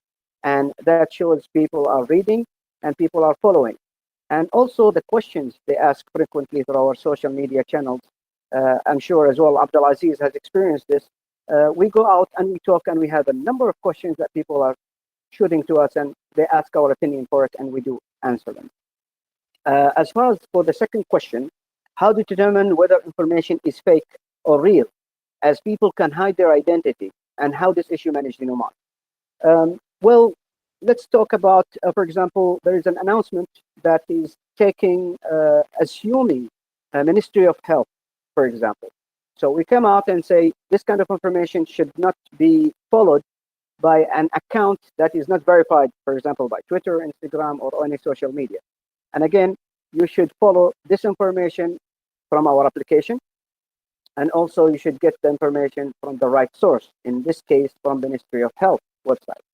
So we encourage people to combat and debunk any kind of fake rumors that's going around. And then we steer them to go to the right place. For example, in the past few years, not a lot of people have followed the Ministry of Health. But during this pandemic, people wanted to know more. So we tell them your official sources will be Ministry of Health, and then other vendors like the newspaper, the official newspaper and channel. Of course, we have seen a rise of a surge in the number of fake accounts that pretend to be Ministry of Health or news agency. So we combat them and we report them as well, and we tell people that please make sure that you're following the right buttons, the right text on social media. That's as far as the two questions that I have. If anything else, please quick questions, or our colleagues can elaborate more. Thank you, brother. I also saw that there are two questions on the YouTube that are directed to me. The first question is from Libya, CERT, that asks about Huawei, which is one of the also subjected to a lot of disinformation online. And so how are we going to deal with that? So actually, I alluded to the solution in my presentation already, because it's all about building that trust. And how do you build that trust is through openness and collaboration to contribute to the ecosystem, to contribute to our industry wherever we can, because we have joint success. So only when the economy is successful, only when the ecosystem is effective, then will Huawei be able to meet our commercial ambitions, at the same time meet the vision that we have, which is to build a globally trusted and intelligent connected world, to make sure that we reduce the digital divide. So this is something that we always have pursue and to contribute, and wherever it is from a technical perspective to lead, as you can see from my examples earlier. And in Huawei, we even prioritize security over business. So every decision made had to make sure that it's security before business. So no commercial decision could overturn a security decision, and that has been something that is approved by our top management, by Mr. Ren Zhenfei, our founder himself. He made this statement 2 years ago. And for the second question by Raza, Raza is asking, is 5G and is the zero trust approach mature? Like what I have said, zero trust has been around since 1903, when Jericho Forums advocated for deparameterization, and to make sure that we could address all cybersecurity concerns, even if we bring down our security. It's not really a walk in the park, even if we don't have the firewall. And in fact, back in the 70s, right, if you study all the old security model, this is part of what we call the onion model, where we have this layered approach. And based on the onion model, the layer approach is that we have security that is built layer after layer, a defense in depth. And the problem with defense in depth in the past is because this is viewed as too cumbersome, because when we have a network approach, the quality of the data, the quality of the network will drop, as you have multiple layers, as you move from one DMZ to the next zone, and so on and so forth. But not that problem is no longer existence today. And not to mention that the approach that we are taking is more of a virtual approach, and the backbone of success in all of this is a rule-based access management control, a good identity management system. And precisely this is how 5G is built today. In fact, when 5G was designed a few years back, 5G was designed using a zero trust approach. And with the zero trust approach, that's how we build up our core network security, and from there we move to our RAN. And the difference that was set, Huawei apart from other providers, is what we do to secure the 5G implementation layer by layer, end to end, defense in depth. And a lot of 5G controls are advocated in the standard in 3GPP are actually not turned on by many vendors. And that is not only in 5G, in 3G, 4G era, a lot of controls are not turned on. For example, when we talk about subscriber ID, a lot of people did not even turn on subscriber ID encryption. Right. So this is something that without turning on subscriber ID encryption, you will be able to sniff and do a man-in-the-middle attack. And when we have a zero trust approach, it means that we look at all this in totality. right? We look at it from the physical layer all the way to the application layer and design control that will permeate through every of these layer with a common objective, a common so-called outcome that we want to see, and through that,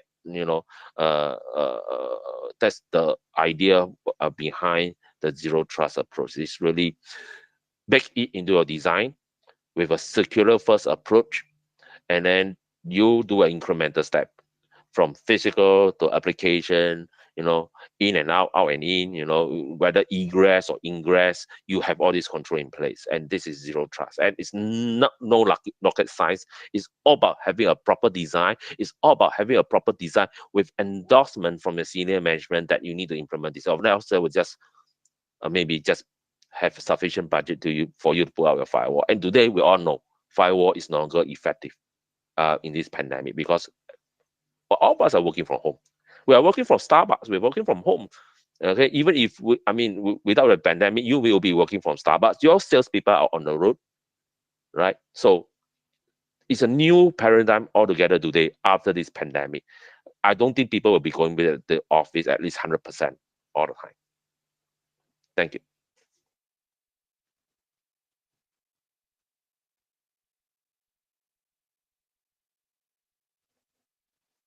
Haitam from Oman CERT, Abdul Aziz from UAE CERT, and Mr. Aloysius from Huawei. Thank you for participating. Okay. We will now take a 5 minutes break. Okay. Meanwhile, you can a few words from our sponsors. Thank you.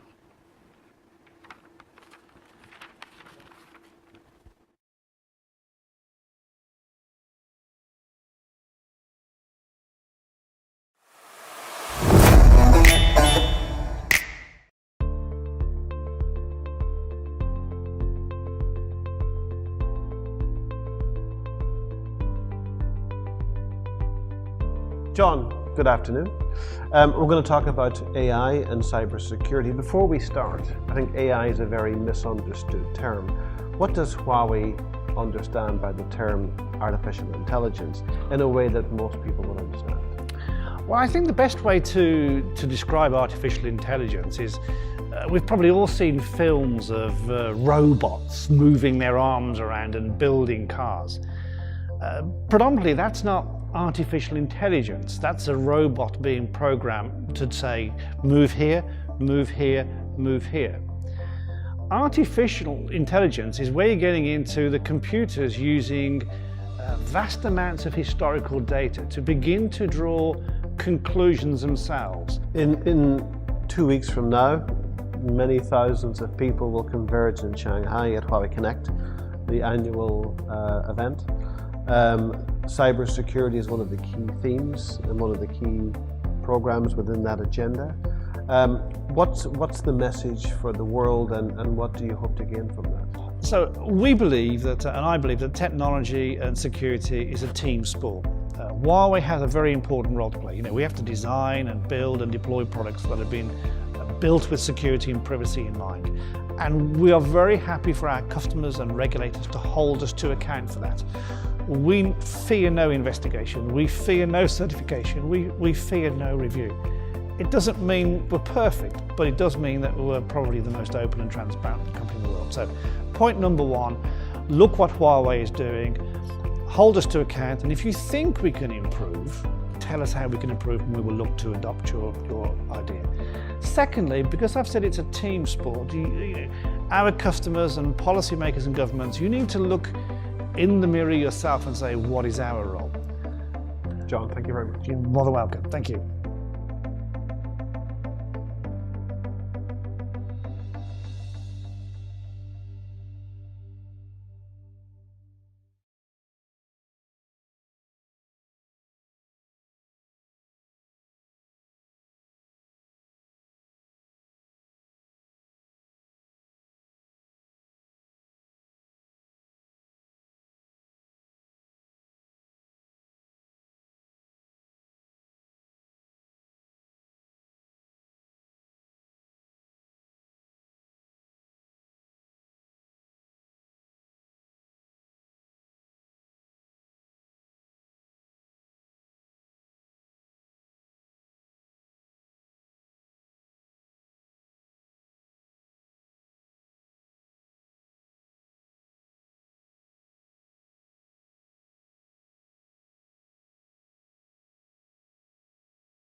Team Cymru delivers no-cost threat monitoring to internet service providers and hosting providers who partner with us.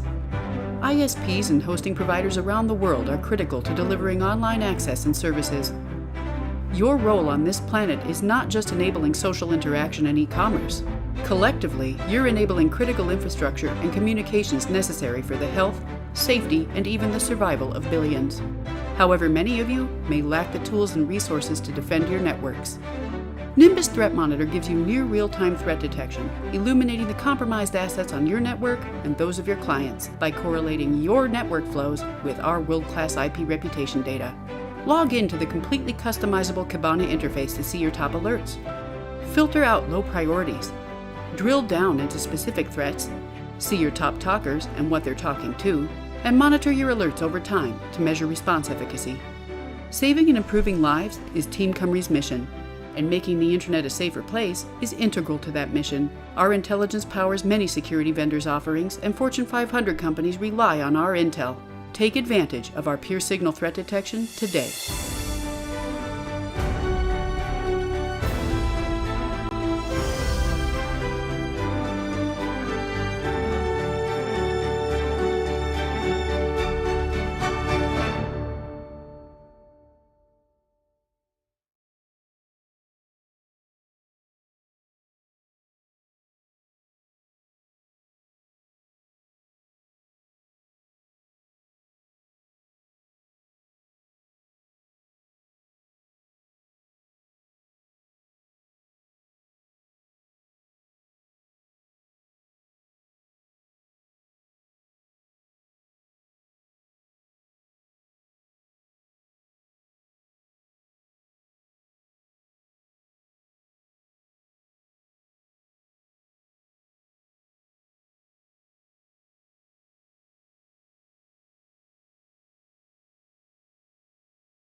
Ladies and gentlemen, welcome back. The way organization work change rapidly. Threat landscape change as the workforce went mobile. So for this session, we will look at the need to balance privacy and security challenges during the COVID-19 pandemic. One such issue is to look at when governments try to implement, trace and track applications to mitigate the spread of the pandemic. For this wrap-up session, we will have Dr. Amiruddin Abdul Wahab, the CEO of CyberSecurity Malaysia, okay, as the moderator to moderate the title Beyond COVID-19, Will Cybersecurity Ever Be the Same Again? So with this, Dr. Amir, the session is yours. Thank you, Brother Shamir. Assalamu alaikum wa rahmatullah, and a very good day to everyone. Firstly, welcome to the session 4 of day 2 of the OIC-CERT conference, entitled The Theme Beyond COVID-19, Will Cybersecurity Ever Be the Same Again?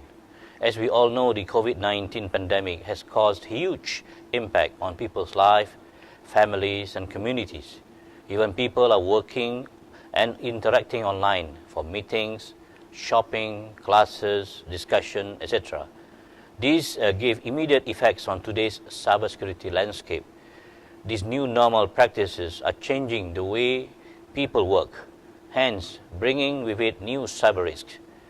Cyber threats also constantly evolving, and cyber criminals are attacking our digital networks at all levels of society. So without appropriate consideration, this could fundamentally increase the risk of cybersecurity attacks. Using this introduction as a backdrop, we are going to elaborate these issues further. We are very fortunate today to have with us two distinguished speakers who will share their perspective in this session.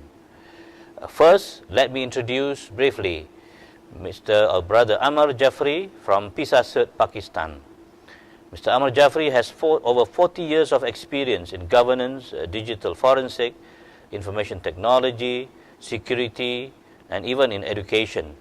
And he has served and led various departments in the federal government of Pakistan.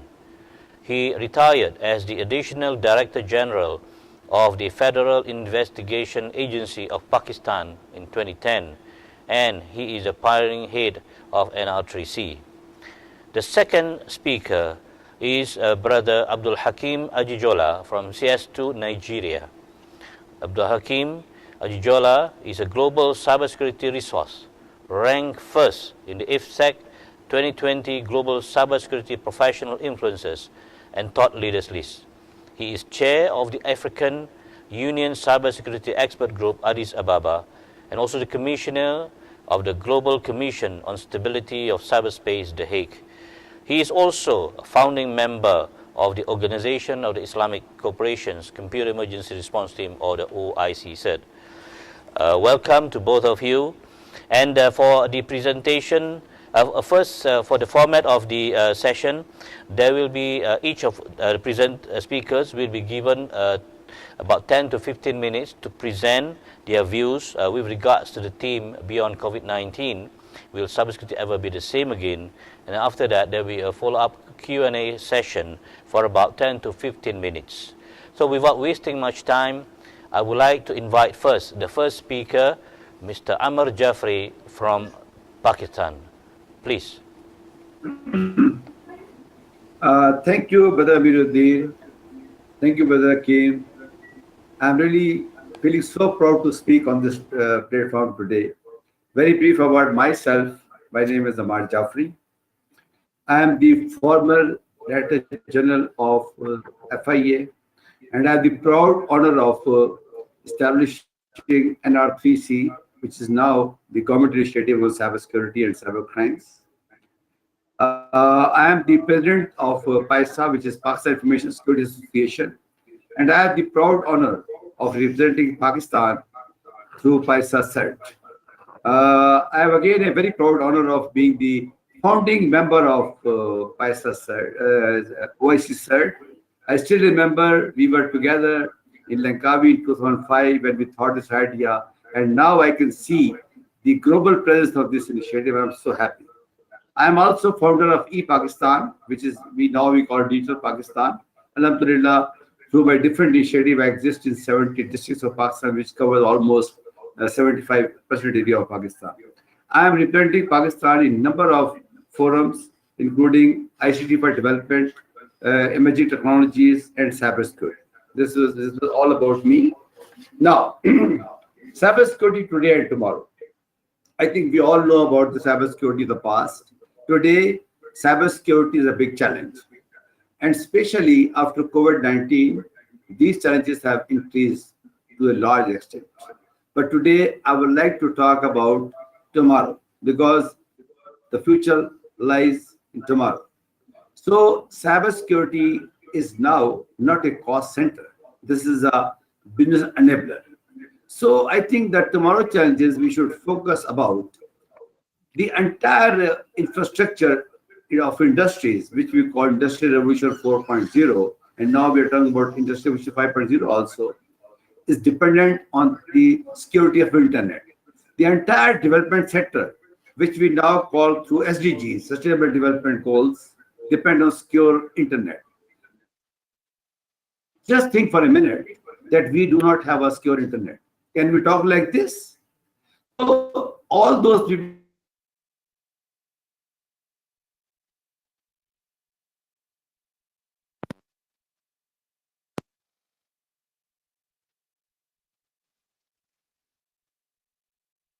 so securely. So cybersecurity was a challenge, is a challenge, and would remain a challenge. So in the days to come, the challenges of cybersecurity will be manifold.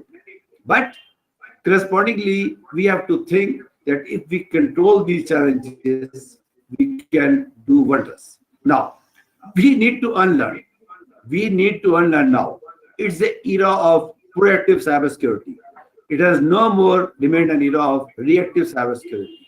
Because if we keep on thinking in terms of firewalls and infrastructures and all those legendary things, I won't go into detail, then we can never, ever learn the future demands of cybersecurity. So the first is we need to unlearn, and especially the people who are of my age, they should unlearn, because there are two things. One is cybersecurity technologies, and one is cybersecurity management. So after COVID-19, when world has switched over, immediately on the new technologies, new dependence, our kids are on internet now, our business is on internet, everything is on internet now. So if we do not have a secure internet, I think we cannot manage all these things. Next, please. Okay, we are talking about digital transformation everywhere. What is digital transformation? Doing everything through technologies, doing everything digitally. So I think this transformation has passed through a process. We had the manual systems, then we had the IT systems, then we have the ICT systems. Now it's a total digital transformation. We cannot work on isolations now. But when we talk about digital health, digital education, when we talk about digital technologies, when we talk about Industrial Revolution 4.0, when we talk about blockchain, when we talk about artificial intelligence, when we talk about using technologies for the prediction of the future, we should never forget that all these things will never be possible unless we do not have a secure internet. So in Pakistan, we are talking about digital Pakistan, yes. But just think for a minute, in every country, when we are talking about, we do not have a secure internet. And I think here I would like to stress one thing, that now no country, let me repeat again, no country can progress without talking to other countries. We need digital diplomacy. What is digital diplomacy? Our traditional processes of diplomacy are so slow that they can never ever meet the fast transformation. So if we need rapid transformation, we need to think about the global. When we talk about global, we should talk about BRI, Belt and Road Infrastructure, which is right now covering at least 65 countries in the world. How these countries will travel, that's why I call it a Silk Road. This is the Silk Road of 21st century. What is the Silk Road of 21st century? We had the Silk Road thousands of years before. So the entire transformation of digital technologies will depend about how countries will interact to each other, how they will talk to each other. This is not possible if cyberspace is being controlled by the criminals, by the hackers. So all those people who think for a security of internet, they should talk to each other. Next, please. Okay, cyber criminals always take about advantage of the change, and I think this is the biggest change the history of the world is seeing now. Biggest change, because now our all field technologies, financial technologies, our entire health system, our entire education system, our entire businesses, our entire supply chain, our entire industry is switching over to the next level. If we will not be proactive, trust you me, criminals will take advantage of it. So we should not let the cyber criminals to take advantage of it. There is the legacy relationship between the crimes and the development of societies. If you see the first industrial revolution, the word constable is the product of first industrial revolution. You know, in UK, they call the head of the police as chief constable.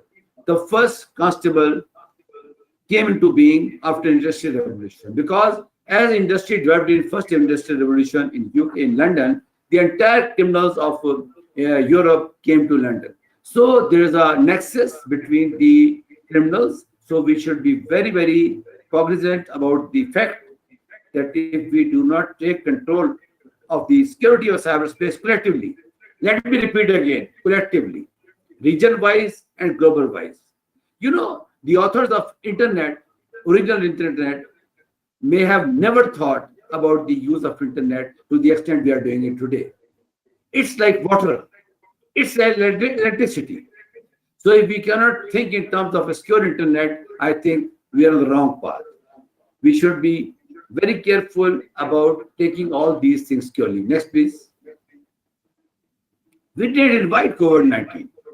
It just came as a surprise to all of us.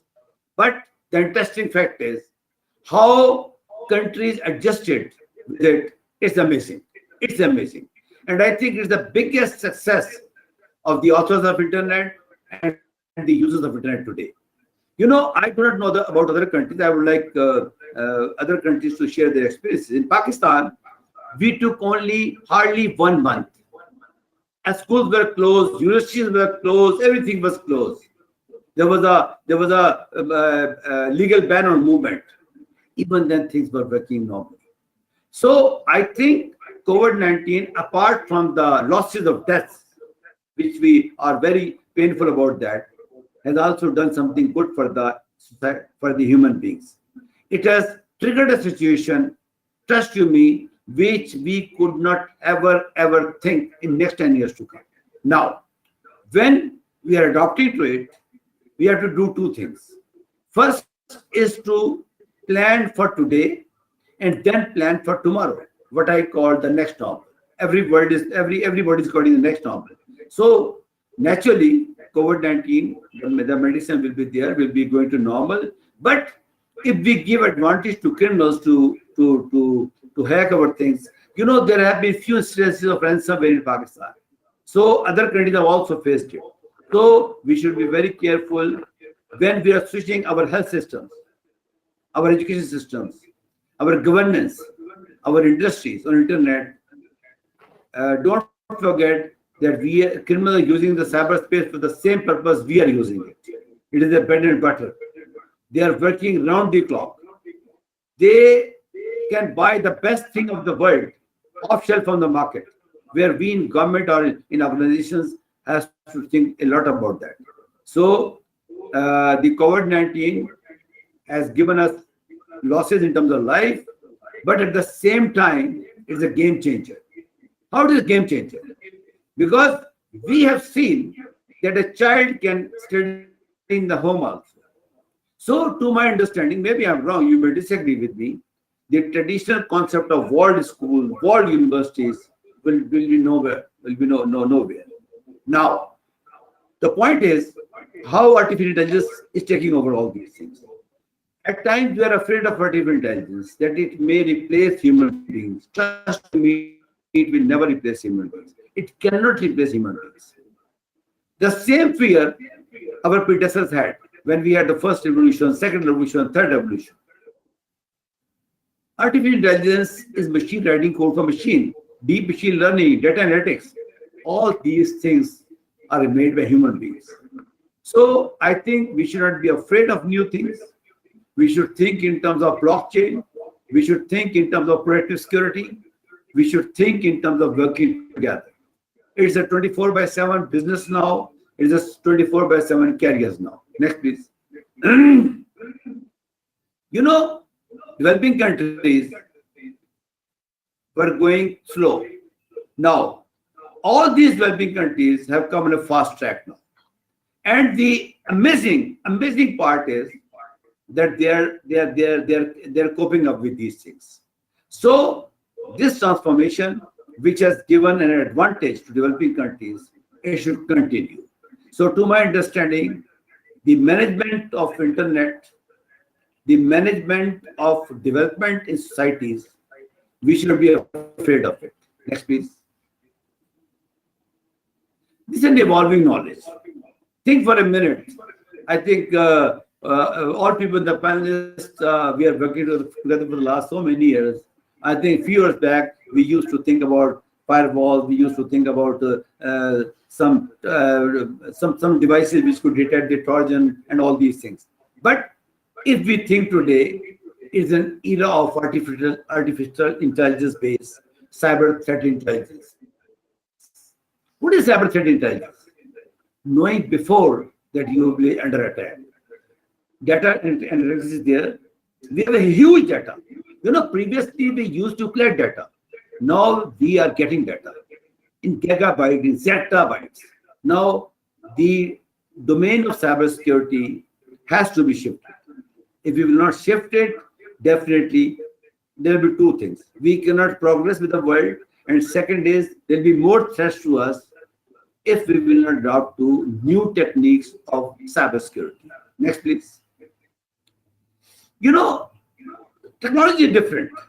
You know, if we go back 10 years before, 15 years before, the cybersecurity person who was in charge in the bank or some organization used to be under the IT head. So now there must be a shift into this approach. The IT department should be different and cybersecurity head should be different. Because cybersecurity head will see toward the trends, the patterns, the SOC, the CERT, all these things, right? And the IT man will go do his own job. So this fine blend between the technologies and the cybersecurity management is a new culture. We need to create cybersecurity leaders now, because technologies. We have Dr. Mittal, are you saying something, please? We are almost finishing. Can you cut 3 more minutes? Okay, fine. Thank you. Quick one. Thank you. And thank you for the reminder. Next, please. Quick one, yes. Okay. In the end, I would like to give few suggestions, solutions, and way forward. I had few further slides, but I'll go for that. We need to handle cyber conflicts and safeguard our strategic interest. You know, we are in an era of hybrid warfare. To my understanding, there will be no foot on the ground. There will be no attacks on the countries, not be cyber attacks. So there are some cyber conflicts which are emerging in every part of the world, and I would suggest that OIC-CERT should come forward and try to manage the cyber conflicts with the Islamic countries. I think all of you who are listening to me, I think when we thought about it in 2005, the first word was securing the Ummah. Right? It's right time to talk about it. And I will request the panelists to talk about it. Next, please. We need standardization in the cyber world, because if we will not have standardization like other disciplines, I think we'll be facing something which cannot be anticipated. So standardization would definitely take us to there are already so many standardizations, But we should discuss these standardizations and take this knowledge at the grassroots of the cybersecurity leaders. We need implementing common criteria. I think Brother Amiruddin knows it very well. CyberSecurity Malaysia is doing it. We need to take it to the level where every country, including in the OIC-CERT companies, should take it. Next, please. We are facing a tide. We need to remain aligned and be ahead of tide. You know, the 21st century transformation is leading us to a stage where if we will not be ahead of time, I think we'll be nowhere. I think if you are moving with the tide, we need to adjust our sails accordingly with the 21st century transformation. Next, please. Okay, Brother Amar, we are In almost the end, already brother, time. Yes. okay, fine. I thank you for giving me this opportunity. Thank you, Aman. Bye. Thank you, Brother Amar, for the presentation. Without wasting much time, let me invite Brother Abdul Hakim for his presentation with regards to this topic today. Brother Hakim. Assalamu alaikum wa rahmatullahi wa barakatuh. Thank you, Brother Amiruddin and Brother Amar. Thank you for the good introduction. I hope you can all see my screen. Yes. Okay. So, very quickly to address the core question, which is about management beyond COVID-19. Will it be the same? And my bottom line is that it must not be the same. We must learn, we must improve, we must do things differently. And so I would encourage all the participants to really think about, in respect to their organizations, 3 questions. What did we do right? What could we have done better? And we need to think ahead on what to do next. Now, as you are aware from looking at the screen, the threat landscape is quite significant. There are a number of threats all the way from authentication privilege to web database, networking, social engineering, denial of service, malicious content, and the geopolitical. There are many brothers and sisters here who are better able to address some of these issues. So I will look mainly at some of the geopolitical issues. But all of these threats generally are fueled by opportunity. And of course, COVID-19 with the work from home has presented massive opportunities. And I think our brothers from Oman and UAE had earlier begun to address this. The interconnectedness, our ignorance, Internet of Things, bring your own device, and of course the cloud, all fuel some of these challenges. So, who else is using cyberspace? Well, across the world, there are a number of ethnic chauvinist groups. In Africa, we have our own, but I'm sure many of us have heard of ISIS and Boko Haram because they are very directly, at least psychologically, linked to the Ummah, unfortunately, even though they don't represent the Ummah's perspectives. And all of these groups look at cyberspace to manipulate in terms of cyberspace being a tool to develop and disseminate propaganda as a medium to basically facilitate their activities, and of course, as the target to take down infrastructure.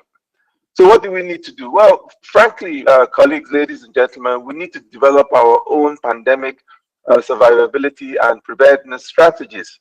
And of course, as in any strategy, we have to conceptualize, put things in context. We have to have our SWOT analysis that evaluates the situation and basically develop the core strategy, which is a step-by-step plan, and then embark particularly on strategic communication. We need to identify our audiences.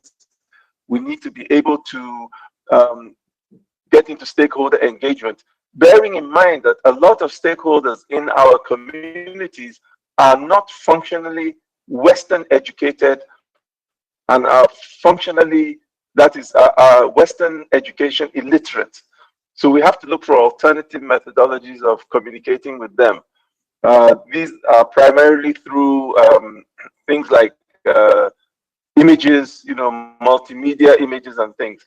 We also have to focus in moving forward on education. I think Brother Amar and many other speakers earlier had basically indicated this. We need to focus on education, laying some foundations, and possibly creating certain institutions of excellence. Now, we have to also remember, most of us come from the global south. And the key challenge in the global south is not simply the last mile, but in cybersecurity terms, it's about the last 6 inches between the screen and basically our eyes and brain. That is where the big security challenges are, because we have to make sure that the users themselves practice good cyber hygiene as a foundational defense. Now, when we look at challenges of cybersecurity, I think we need a paradigm shift. And that paradigm shift is to be able to treat cybersecurity from a societal or an economy point of view as a potential profit center, not simply just a cost center. So, for example, the Middle East and Africa cybersecurity market is expected to reach about $66.5 billion US by 2025. So the question we should be asking ourselves is, what percentage of that market can be ours? What percentage can be mine as a business person? What percentage can we use to create jobs, to generate wealth in our economies? And of course, as a byproduct, government would then generate from that wealth and from those employed workers taxes. And so we need to look at cybersecurity as a potential profit center, not just as a cost center. In addition, we need to also look at cybersecurity in terms of over-producing expertise. We need to look at how the global south, the OIC countries, can not only produce experts to satisfy our own requirements, but have to export. We know today that an ISC-squared study has shown that there is about 3.12 million shortfall globally in cybersecurity expertise. We need to export our people. Our diaspora do actually bring remittances to many of our countries. That diaspora, when they go out, one day they will come back. Not only will they remit while they are working, but once they gain a little experience, they will come back with their expertise. They will indeed come back with capital to further develop, various fields of endeavor, including cybersecurity. So we need to look at these as opportunities. Now, there are some still challenges around. We've seen countries like Russia, China, and to some extent Iran, endeavor to develop independent internets with their own DNSs. And this has the potential to lead to some level of fragmentation of the internet. We have seen also where the Trump administration has endeavored to weaponize interdependence. And part of the key philosophy of the Ummah is that we are a community. We are interdependent. We rely on each other. But you found some administrations have endeavored to weaponize this. And so you've had issues where the US, frankly, has blocked technologies from Huawei, but more importantly, is telling us in our own economies that if you purchase products from this company, then you cannot connect to their networks. They've tried, for example, to force TikTok to water down its shareholding so that at least the TikTok that operates in the West is majority owned in the US. We've seen challenges between the USA and Europe, the USA and Russia. We've seen challenges between USA and China. We've seen challenges between India and China. Now, the key thing for all of us, especially in our own economies, is that we have to think very carefully, how do we thread our way through all these geopolitics? Because these geopolitics fundamentally affect not only cyberspace, but cybersecurity in particular. Another major cybersecurity challenge we have in many of our economies is actually, for example, not just the weaponization, but the interference in the electoral process. Because many of our nations are endeavoring to build certain kinds of liberal democracies. And this happens at two levels. First are influence operations, and then the second are impacting or negatively impacting the technical operations of the electoral process, not just the electoral commission or agency, but even, for example, hacking into the emails of various politicians. But more worrisome for the Ummah is the interference or influence operations that actually hack the mind of the Ummah, so that you confuse them and make them maybe vote for the wrong kind of candidates, or for the wrong kind people with the wrong kind of principles that do not align with our own principles. Another big major single point of failure, especially in my part of the world, but I think in a lot of economies that have significant Muslim populations, is electricity as a single point of failure. Now, while the individual handset actually consumes very little power, the aggregation of millions of handsets, and then you look at data centers that are required.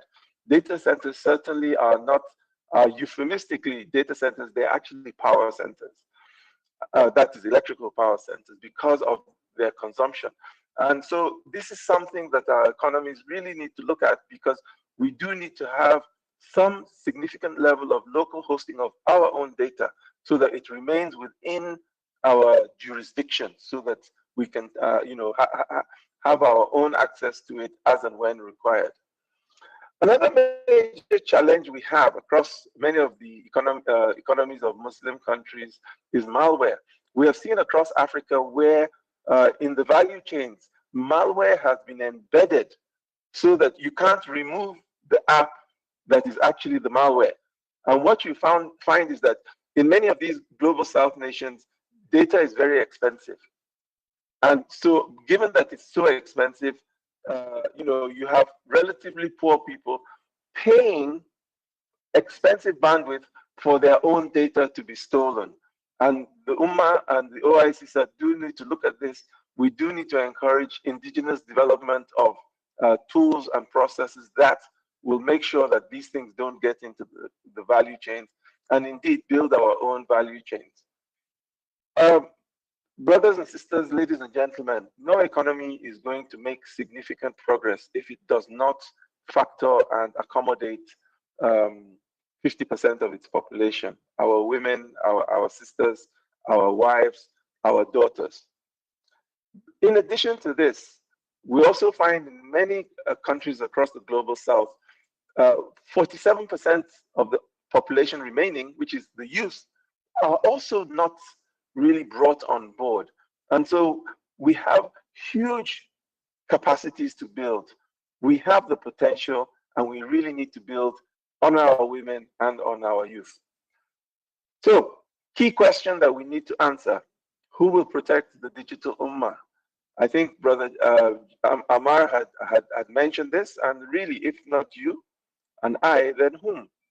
Again, I think just to build on something Brother Amar had said, there are ongoing norms, development processes going on at various fora at the global level. The UN Open-Ended Working Group, the UN Group of Governmental Experts, indeed, the UN High-Level Panel. These are just three within the UN alone. The Global South, the OIC-CERT nations need to develop a cadre of cyber diplomats who can make sure that they engage in these conversations, because norms today are soft laws that are voluntary. But as we've seen in outer space, as we've seen in arms control, as we've seen with nuclear proliferation, as we've seen with laws of the sea, these norms, soft laws, do actually evolve into hard laws that all of us must obey, and at the threat of sanctions. So we need to develop things together, build capacities. We need to have our own portals like the CyBill, the Oxford portal, that aggregate some of this information. If we look at the famous Muslim empire or centers of thought, such as Baghdad, centuries ago, one of the keys to how they were able to make the tremendous progress they did was that they were able to bring documents, bring information from all over the known world at that time and translate them into the local language so that local scholars and local people could actually not only imbue these ideas, but build upon them. So we need to open our minds to these new areas, cyber diplomacy, issues of data privacy and compliance, predictive analytics, mosaic warfare, memetic warfare. And I would encourage each and every one of us, especially our policymakers, but each and every one of us, we must always factor in our broad thinking, in our strategic thinking, the underserved, the unserved, and the unborn. Because part of Sharia intends to protect our lineage, the unborn, because they must live with the precedents, they must live with the norms, the legislation, they must live with what we agree to or do not agree to today, they must live with it in the future. So I would call across the OIC that we need to develop by 2025 micro, small, and medium scale enterprises, cybersecurity solutions, economic subsector, a cybersecurity solutions industry, powered principally by those below 35 years of age, male and female. Those of us who are a bit above 35 years of age, we are your mentors. We are there to sit on your boards. We are there to advise. But you that are below 35, you have the intellect, you have the energy, you have the capacity. Many of you are actually digital natives, unlike those of us a bit older who are digital immigrants. And I want to assure you that cybersecurity emergencies will come. It's not a question of if, it's when. And when those national cybersecurity emergencies happen, it is that industry and those young, empowered, young knowledge workers who will actually be our vanguard of defense. And inshallah, I believe very strongly that together we can succeed. So, beyond COVID-19, cybersecurity will never, in my opinion, and actually should never be the same again. It must be better, and we must make sure that it is better. On that note, thank you very much for your attention. Assalamu alaikum wa rahmatullahi wa barakatuh.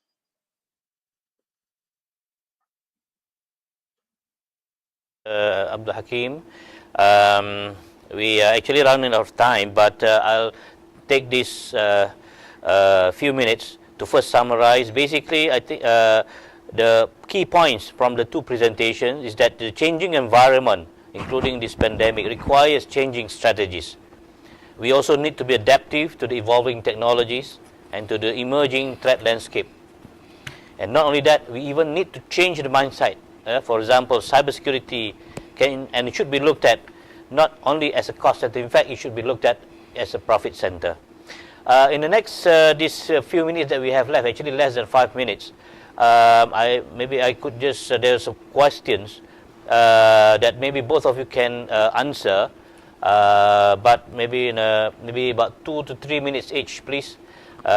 Which is the question is cyber criminals are taking advantage of the widespread global COVID-19 to attack and hide their activities.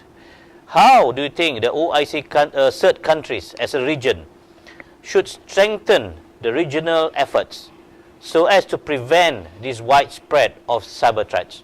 So I give about 3 minutes maybe to Brother Ammar, and then another 3 minutes to Brother Hakim in a very short time. I'm sorry because we are running out of time.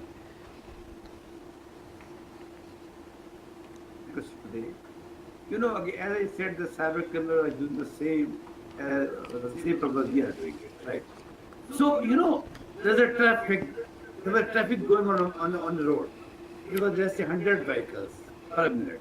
Now the traffic is 1,000 vehicles per minute. So if the policing is not synced with the load of traffic, definitely it's going to create more troubles. So as we were using internet for limited purposes, especially in developing countries, so we were in the knowledge of the cyber crime and our operations were working. But now suddenly, the volume of the load on internet, especially for sensitive things like financial transactions. I don't know about other countries. I know that in Pakistan, these mobile financial transactions have increased to 100 times. Let me repeat 100 times. So now, if there were a transaction of $1 in a day, it's $100 in a day. So now the cyber criminals are the same people. Now, second is our entire infrastructure, our critical data, our industrial data, everything is now. So they will definitely take advantage of it. And coming back to your session, how OIC countries can work together, I would strongly suggest that OIC-CERT should immediately start some weekly meetings. Let me repeat again, weekly meetings. And I volunteer from Pakistan, from CERT, to take the load also. We have got a big team from Karachi, Lahore, Islamabad, we take a load also. Rather, I think OIC can divide the load, right? We should train, we should build the capacity of our university students so that they can take it over. We should take the government organizations. We should take, I think, our not-for-profit organizations on board. We should take our industrial units on board. And definitely, there are a lot of appetite into these things. So I think OIC-CERT should come forward, and we should start some cyber drills, very specific cyber drills, industry-based cyber drills. Then we should start something like cyber range. You know, everybody knows about it. If we want to learn firing, we go to the range. So we should start. Actually, but as Brother Hakim said, we should build our own infrastructures. And I think in a number of countries, I can name them, they're quite capable of doing all these things. But we will have to link it something with commercial purposes also. Unless we will not have sponsors, unless we do not have the people who have the infrastructures, values into it, this job cannot be done. So in the end, I will say that OIC-CERT should come forward, and Pakistan from CERT, we volunteer. Let me repeat again, we volunteer to work with you hand in hand to securing the Ummah. Again, thank you. Thank you. Thank you, Brother Amar. Okay. Yes, salam alaikum. Can you hear me? Okay. Okay, alhamdulillah. Very quickly, as Barry Green once said actually he's in Singapore, but he once said at an OIC meeting in Kuala Lumpur, cyber criminals operate at the speed of light, while law enforcement operates at the speed of law. And therefore, there is a natural mismatch, which means that the good actors actually have to be much more proactive. And how do we do this? The OIC-CERT needs to encourage nations across the world, the global south in particular, to build capacity. The capacities are people, process, and technology, but it's more like people, process, technology. Then also, I think that we need to encourage our governments to do more to empower regulators. As I noted earlier, this technology moves very quickly. The bad actors move even faster. And therefore, strictly relying on legislation is not enough. Legislation does not change and evolve fast enough. So you have to be able to give regulators, and of course, the OIC can be an advisor to the regulators in the sector, but you need to give regulators, you need to empower them so that they can adjust and move very quickly. And then last but not least, the OIC-CERT as a vehicle needs to be able to develop, in conjunction with our national governments, confidence building measures, so that because the OIC-CERT is a relatively neutral body, I am sure that if it helps them to develop confidence building measures that facilitate the relationships between them with the OIC-CERT as a neutral arbiter. Thank you very much. Thank you, Abdul Halim.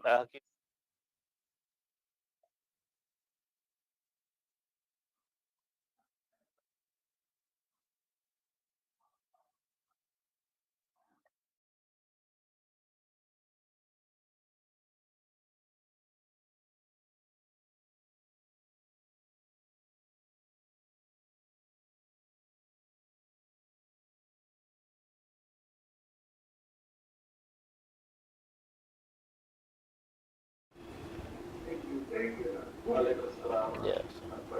Thank you. Okay. Thank you, Dr. Amiruddin, for moderating the wrap-up session. And thank you to the two speakers, Mr. Ahmad Jafri from CERT Pakistan and Mr. Abdul Hakim Ajijola from CS2 Nigeria. So we have come to the end of our session today. We would like to thank you for staying with us. And this is the last day of the 12th OIC-CERT Annual Conference. Before we go, we would like to inform you that tomorrow there will be a satellite event, which is the Global ACE Certification webinar entitled Certifying Cybersecurity Professionals Toward the Industrial Revolution 4.0. This time, the time is the same as today, which is at 3 p.m. local time or GMT +8. So, till we meet again, stay safe and stay healthy. Assalamualaikum warahmatullahi wabarakatuh, and thank you. Assalamualaikum.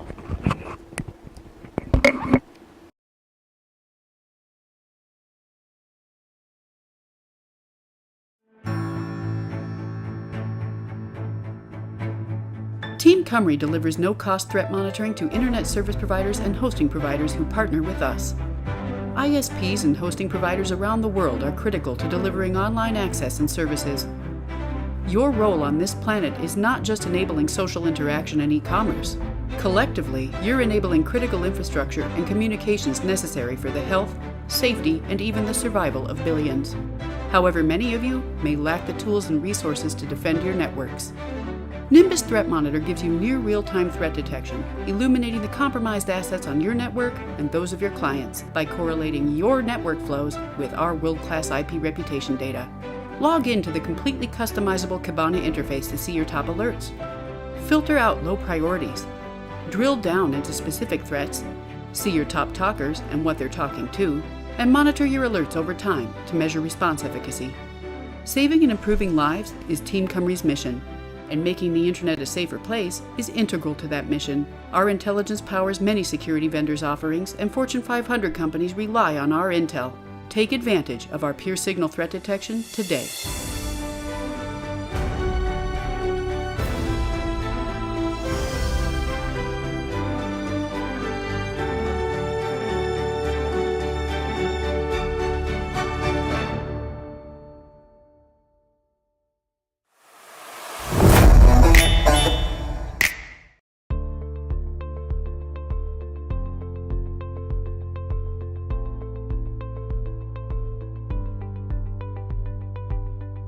John, good afternoon. We're going to talk about AI and cybersecurity. Before we start, I think AI is a very misunderstood term. What does Huawei understand by the term artificial intelligence in a way that most people will understand? Well, I think the best way to describe artificial intelligence is we've probably all seen films of robots moving their arms around and building cars. Predominantly, that's not artificial intelligence. That's a robot being programmed to say, move here, move here, move here. Artificial intelligence is where you're getting into the computers using vast amounts of historical data to begin to draw conclusions themselves. In 2 weeks from now, many thousands of people will converge in Shanghai at Huawei Connect, the annual event. Cybersecurity is one of the key themes and one of the key programs within that agenda. What's the message for the world, and what do you hope to gain from that? So we believe that, and I believe that technology and security is a team sport. Huawei has a very important role to play. We have to design and build and deploy products that have been built with security and privacy in mind. And we are very happy for our customers and regulators to hold us to account for that. We fear no investigation, we fear no certification, we fear no review. It doesn't mean we're perfect, but it does mean that we're probably the most open and transparent company in the world. So point number one, look what Huawei is doing, hold us to account, and if you think we can improve, tell us how we can improve, and we will look to adopt your idea. Secondly, because I've said it's a team sport, our customers and policymakers and governments, you need to look in the mirror yourself and say, what is our role? John, thank you very much. You're more than welcome. Thank you.